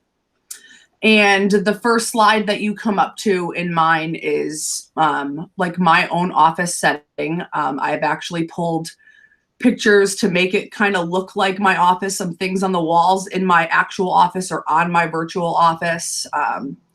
And one of the couple of the things that I have on a bulletin board are notes that I can give to staff and students, as well as a Black Lives Matter sticker and a LGBTQ flag. And it's a newer LGBTQ flag that kind of includes black and brown to include people of color. And within those photos, I have links that lead to racial equity resources, which I have not completed yet, but it will be like a Google Doc. And then I link the CDC info for LGBTQ resources. I think it's really important that I have those resources on there because we do have 2 students that I know of that identify as trans and non-binary. I have already linked one of those parents with a lot of resources last year for their kiddo. And I think that if there are kids, particularly in the middle school age, or parents who are kind of looking for that but are a little scared to ask, having that right there is going to be really useful for them. So I wanted to seek the board's approval to use those images and allow staff members to use those images. With the current political climate, I wanted to make sure that I'm doing this the right way, and I want to make sure that it's okay that I use these images before it goes live. So that is why I'm here today. I don't want to take up any more of your time because I know you guys have been working late. And I guess I will leave it to you guys. Yeah, one thing I would like to say, Alyssa, is first of all, thank you for your service and for the courage that you've brought to the school and your participation in a lot of these issues of equity. And I think you've been a great advocate for people who have, maybe a little bit of a lesser voice or don't feel safe. And I also want to congratulate you for coming to the right place to make this request. I know you and Christine talked about it, and Christine directed you to the board because really on matters like this that are potentially politically attached, somewhat charged with, Understood. Politically charged, right? I mean, our communities are really in a learning modality, right? They a lot of them haven't done the book talks that our staff did and haven't. So I really think that the place to advocate for these kinds of signs and symbols and statements is at the school board level, because you are representing the community and you do have a sense of readiness of the community for this sort of. I mean, I know in a lot of other communities who have decided to either, change their mascot emblem to be less, racially charged, or they want to fly a Black Lives Matter flag on school grounds. They come to the board and the board engages in that discussion, and then a decision is made. So I just wanted to congratulate you for going slow with this, for coming to the board. And I think I'll shut up now. And it's really time, I think, for a very healthy discussion and decide whether or not we're at a point of readiness in our community to have our virtual classrooms, or some of them have that kind of an image. I don't think anybody here would argue with the resources, and you've been great about providing the resources. It's just really around the imaging and what are we ready for at this point. So I'll stop, and it's up to you now to. And Christine, I don't know if you wanted to add to that or not, but I think it's. No, I think you hit the nail on the head, David. It's whether or not the board believes the community is ready for to tackle this. It will be controversial. There's no question. As in my experience from doing this work for a little bit, I mean, it's not that it's not the right thing to do. It's just it's gonna be controversial. So we have to be ready for that. So I see hands, but I'm not facilitating. Yeah. Yeah. Hands went up at the exact same moment. You two did. So, yeah, I mean, there's no question for me about this. I see this as exactly the same thing as, many teachers put the LGBTQ flag on their door to acknowledge that it's an opening and welcoming space. It's an affirming space for kids. And if a teacher put a Black Lives Matter, just a simple statement of Black Lives Matter on their door to indicate to their students of color that their lives matter, I don't think I don't see any problem with that. And I see this as the same thing. This is nothing to me. It's not even that political. It's just we're making a statement that this is an affirming and supportive place for both kids who are LGBTQ and for people of color in our community. So yeah, no question for me. And that's what I'm kind of using it for. I want to make it clear that I'm not supporting a political movement. I am supporting a statement. Right. Go ahead, Beth. Yeah, Sarah, 100%. I think that's absolutely accurate. And I mean, I was teaching back in '98, and as a quiet down there, Christine, and I threw up my everyone is welcome sticker on my front door, of my classroom back then, and I didn't get pushback back then, So I don't so part of me is is the community ready? And the other part of me says, it doesn't matter. I mean, it matters and it doesn't matter. It's that whole idea of these are the beliefs of this school. We are an inclusive school. We are an embracing school. All are welcome. These are the ideas and ideals of our society. So it's not a question of are we ready? It's just it's being, I don't know if it's saying being brave enough, but just saying this is the ideals of our school. This is the ideals of our community. This is the ideals of my home. I mean, everyone is welcome, it's that. And I think, yeah, it's political and there may be pushback. But as a board member, I'm ready for that. I'm not concerned. I'm fully accepting of that. I mean, this is why I would be really disappointed otherwise, I think. Yeah. Colleen. Had to find my mute button. Yes, definitely put them up. But I think, and they both do the same thing. You're right. To make people feel safe. My wife works at the VA. I think you guys all know that. And we recently had the White House did some crazy things. Some of the stuff that's been coming out of the White House about using diversity training for whatever has led to her having to be a little bit more careful about some of the stuff that she's having to say, which, is just the world we're living in right now. She just started up a book club as well. I don't know what they're reading. It's not White Fragility, but something about race. Like that, yep. And she's been, she's not going to stop doing it, but she does, you don't want to lose your job either.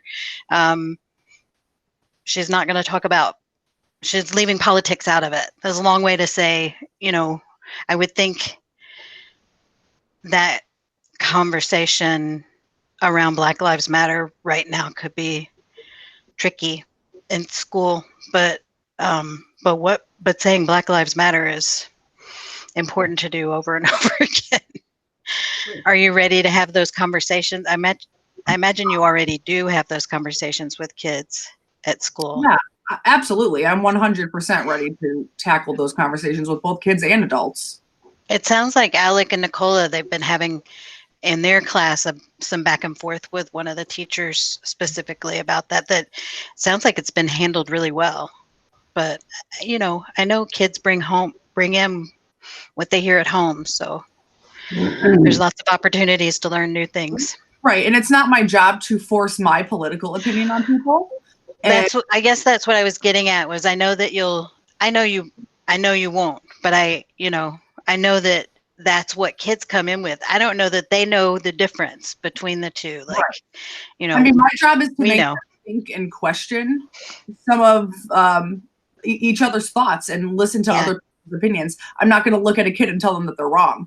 I will not accept any hate speech towards myself or any of my students, but kids are entitled to their own opinion, whether those opinions are coming from themselves or their parents.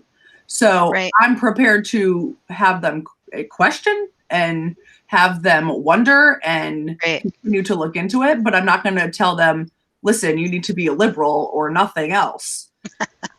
That's not my job. It's too bad we can't do that, but I'm it's being recorded. Clear that people of color are welcome in my office space, whether, well, obviously they can't be physically there, but virtually. And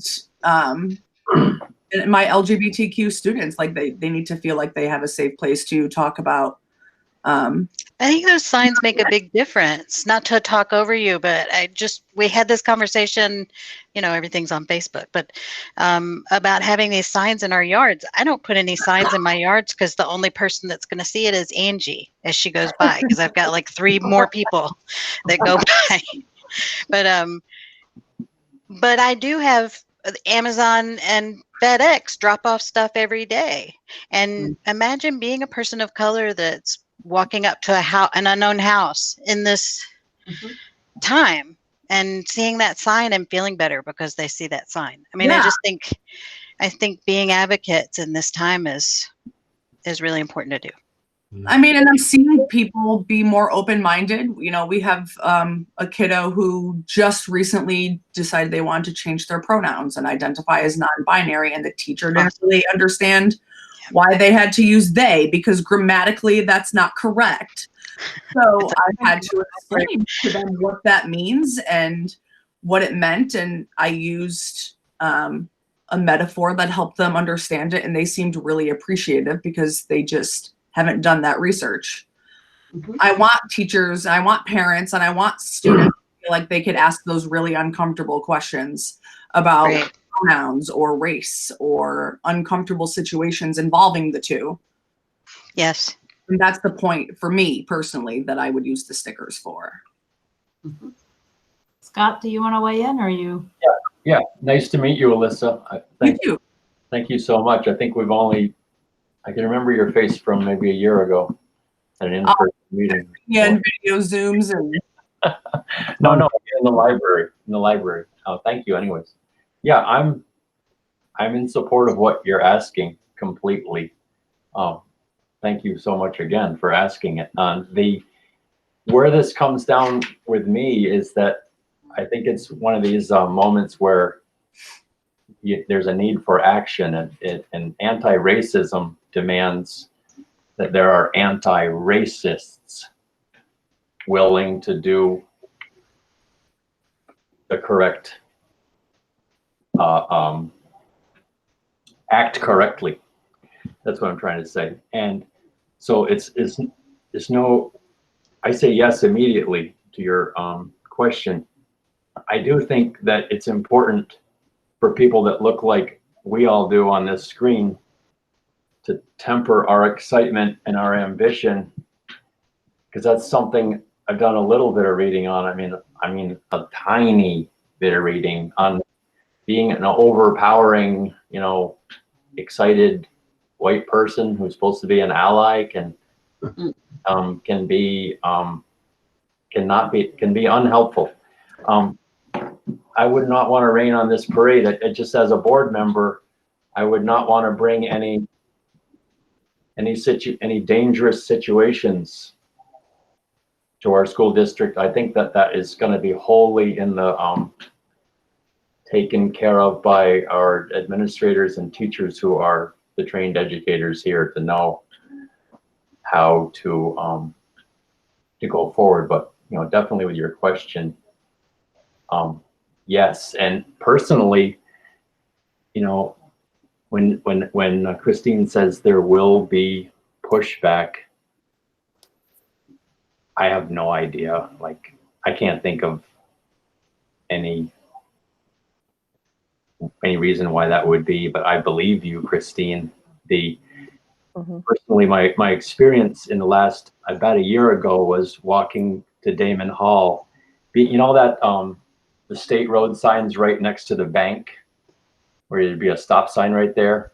And so I saw on Twitter that there had been a Patriot Front tagging in our town. And there were postcards on the town crier over by the post office, and there were stickers like put on the back of the state road signs. And if you look up Patriot Front and the white supremacy message that they espouse, it's just absolutely abhorrent. I mean, this stuff that we think is like from the great big outdoor world is it's all over. It's all over the place. It's in our community. So we have to be actively pushing back.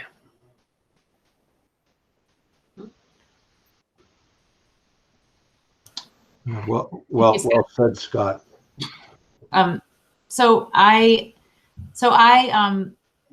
didn't want to blindside the board with this discussion today, so I sent out a little preview so that the board members could think about it. And I have to say that I'm really excited about what you guys all said, because I had initially my reaction was definitely like, oh, we need to do this, and then there was the tempered side of I don't want to bring pain and hardship on any of us because we will likely get blowback. And so then there's that part of me, and hearing the other 4 board members and their reaction makes me all the way back to where I was and wholeheartedly, yes, go for this. And that it's our job as board members to be in front of things and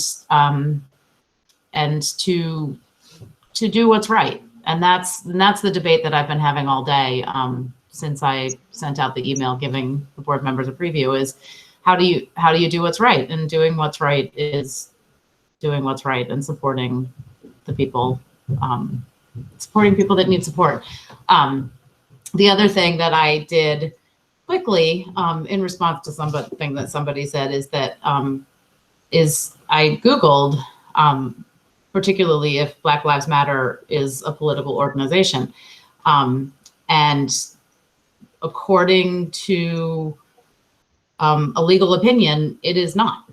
And they are a organization for social change, which is completely appropriate. But according to this legal opinion, they are not a political or partisan organization, and federal employees are allowed to show support for Black Lives Matter. And that right there seals the deal. Like, no questions, no, like, I'm all in. And I'm all in on the LGBTQ. Yeah, I'm all in on as well. Go ahead, Sarah. Well, I just wanted to say to Alyssa and to Christine and David that as a board member, we will back you up if this does somehow result in some blowback. I suspect that I don't think there's going to be any blowback on the LGBTQ sticker. I suspect that the blowback, if it happens, will be, what I see as a really false dichotomy or about support for law enforcement and Black Lives Matter. And I would just say that I think if we even get to the point where we're having that conversation, something has gone very wrong, because showing support for Black Lives Matter in no way shows a lack of support for law enforcement. And we can talk about systemic racism and failures of certain law enforcement entities in parts of this country without it being any sort of a an attack on law enforcement families in our community. And if there are people in our community who draw us into that discussion and put those two things on opposing sides, then we need to take a giant step back and not even engage in that sort of false debate between those two things, because that is not what it's about. And I will make that point to anyone if you need me to. So we've got your back, it sounds like, and thank you. I mean, in terms of that, at the end of the day, I have Black students and I have LGBTQ students. I don't have cop students. So that is a reason why I don't have a Blue Lives Matter sticker on my office corkboard, because I don't serve police officers. I serve Black students, I serve gay and trans students, and that is why those resources are there. And I thought about it being uncomfortable too, with people who may seem uncomfortable and they want to give me some pushback. But if I'm uncomfortable, what's it like for a Black person who experiences the same thing? It's even more uncomfortable. And me having the opportunity to hide from that uncomfortable feeling is the definition of privilege. So I'm ready to face that head on and be happy to have any emails forwarded my way. And I will be the person to defend my own actions all day. Well, and we do have law enforcement families in our school, and I think we absolutely support 100% those kids and families, and to even be drawn into a conversation where by saying Black Lives Matter, someone might think that you would be showing less support for those families, is absolutely false. And we, as I said, we just have to take a giant step back there and really, do some education, I think, at that point. So, yeah. Yeah, I think the resolve that you've shown tonight in this decision is exactly why this is where the decision has to be made. And I think, Sarah, you especially, but a couple of you have identified exactly. I mean, I agree 100%. I don't think the LGBTQ is going to be as potentially controversial as the BLM, and part of it is, it's wrapped around that whole issue of law enforcement, and I think that not completely, there are other pieces to it too, but I think the educational part of this with communities, and I had a very long conversation today with a member of one of our communities who does not agree with a whole bunch of things, but that's another whole story. But I mean, we have to understand that some of what's been politicized and some of what triggers the LGBT community, the Black community, are things like thin blue line or blue lives matter or all lives matter. Those are triggered in the racial community, in the Black and brown community. Those are racist sort of comments right now. They may not be intended that way. It's sort of what we're working through at Mount Scottney right now, but the bottom line is it's critical and it's crucial. And I think the board just has to be ready for that type of pushback and that type of forum for education if it comes our way. But I think the resolve tonight says that you're ready for that conversation, and because one of the things in another community that we dealt with was around making political statements, kids wearing Trump hats or staff members wearing Trump hats or Biden pins or a thin blue line hat. I mean, basically the attorney said, that's not, no political statements should be made. And quite frankly, some of those things that I just mentioned are political statements. I don't think BLM, and I think you got it right there, Nikki, in terms of, you Googled it.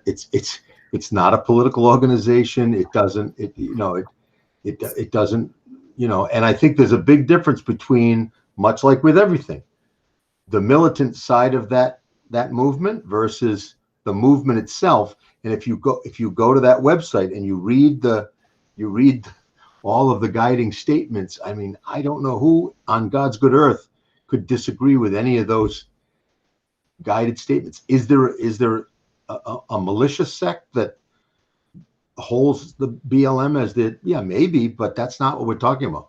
We're talking about making a safe space for kids of color. And you sound like you've got that resolve, but you just got to be ready, as we've learned a lot in the last several months. You got to be ready to have that educational conversation and take the pushback. And so I think that it sounds like you are ready for that. So we probably, I don't know how we would turn this into a motion, but we probably should have some sort of a motion that indicates,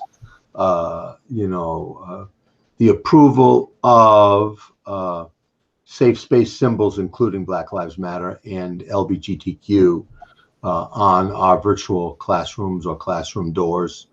I don't know if somebody wants to make a motion like that. I think it just documents it in the minutes.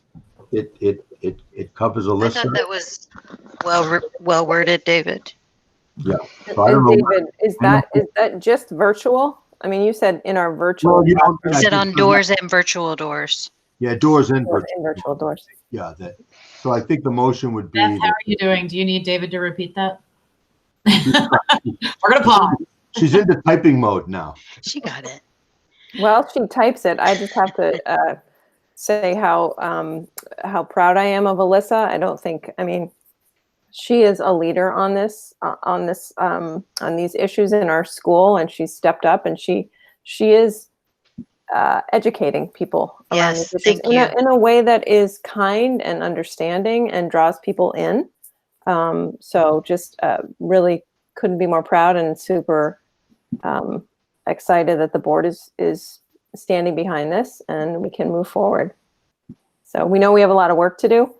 We know we have there will be questions from parents. We've already had questions around these issues, and we're happy to draw them in as well. So what I have as a motion was made to allow Black Lives Matters and LGBTQ symbols of support in our virtual and physical learning spaces. I think David said something before that. David, you said symbols. I think she captured it. I think. Okay. I think she captured it. I think that sounded good. Yeah. I think she just worded it a little different, but it sounded right.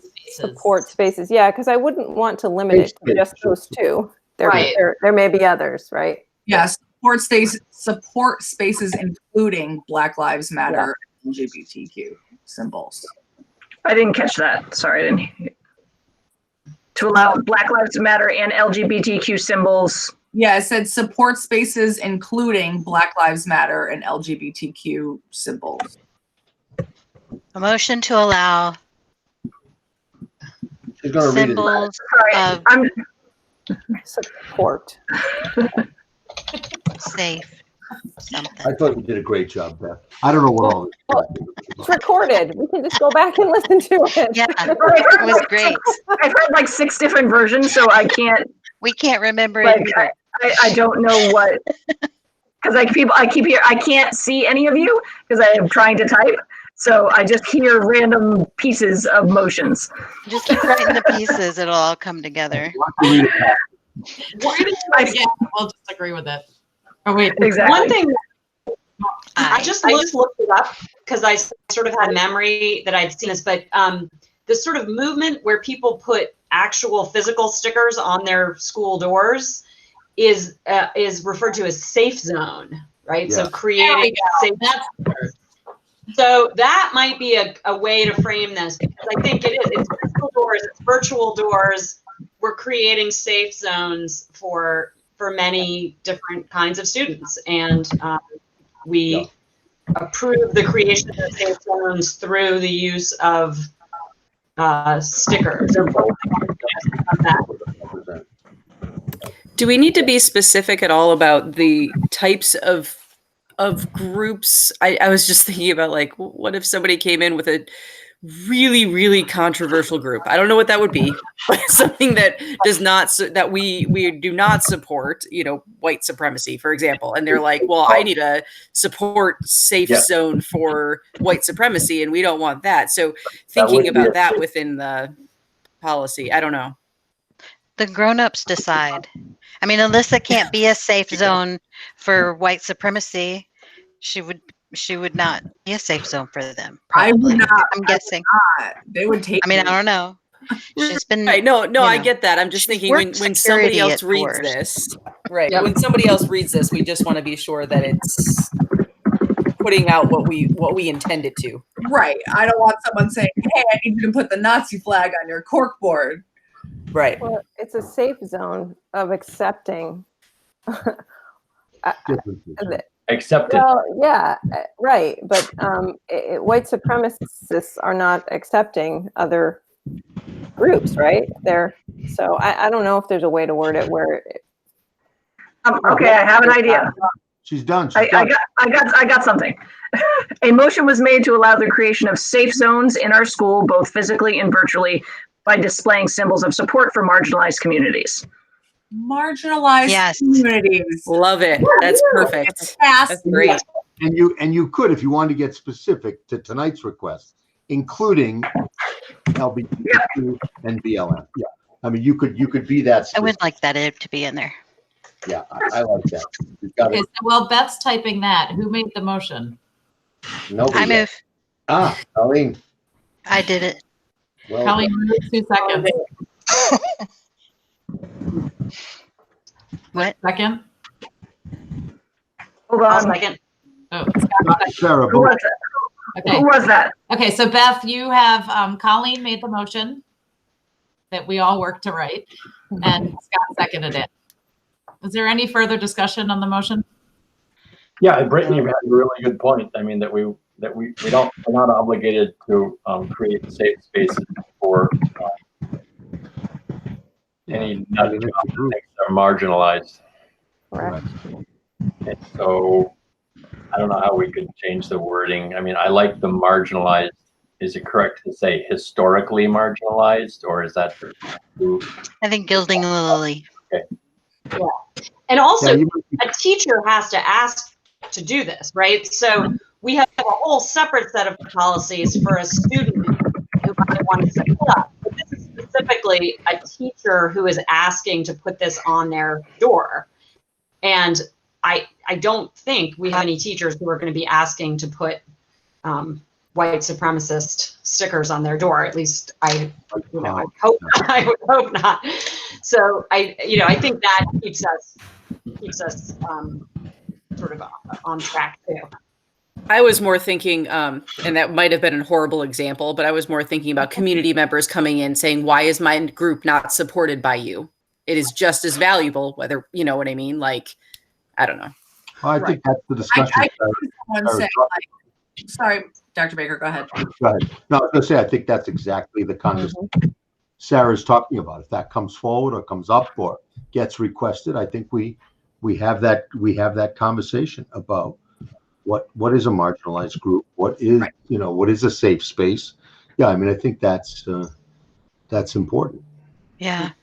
But it's a good point though, Brittany, because it's part of it goes all the way back to some of the early court decisions around freedom of speech. All the black armband stuff and Brown versus the Board of Education. I mean, that's all there because it was okay. You want to let this group, then now you got to let this group.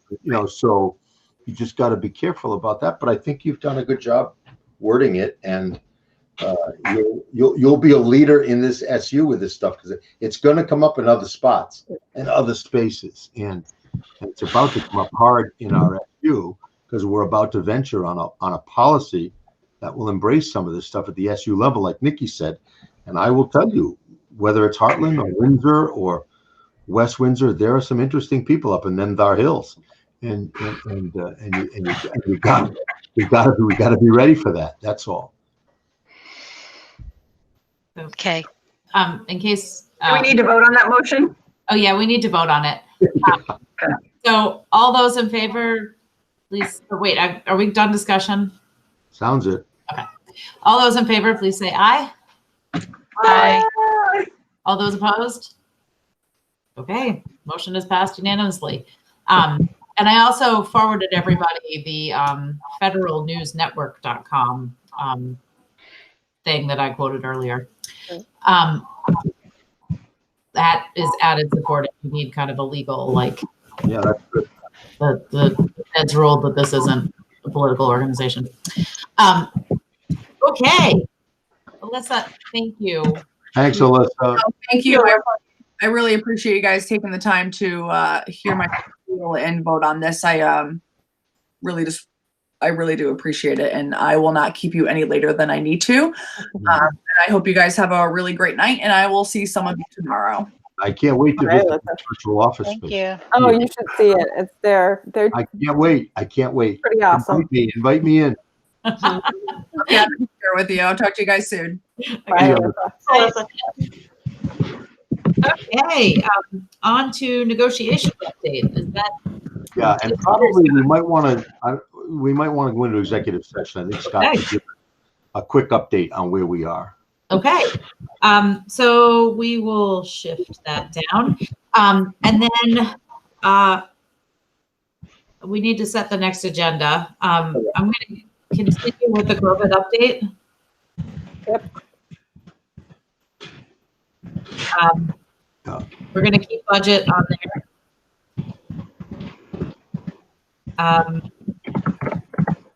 And we'll let Ed add whatever he wants to add about the CARES money if he learns anything. Maybe. Yeah. I'm going to leave Portrait of a Graduate on here. Yeah, It can be short enough as it was, or it can be longer. Yeah, we might be ready at that point. And I think we also probably, speaking about Ed, we might want to couch it under, budget. I think we should start talking about budget. And I don't know if we can have something in draft form. Probably not, but we can start talking about priorities and all that stuff. Yeah. And then we should at that point have an anti-racism task force update.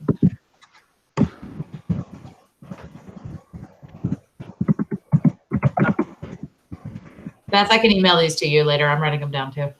Are we going to need a negotiations update? We'll leave that on there.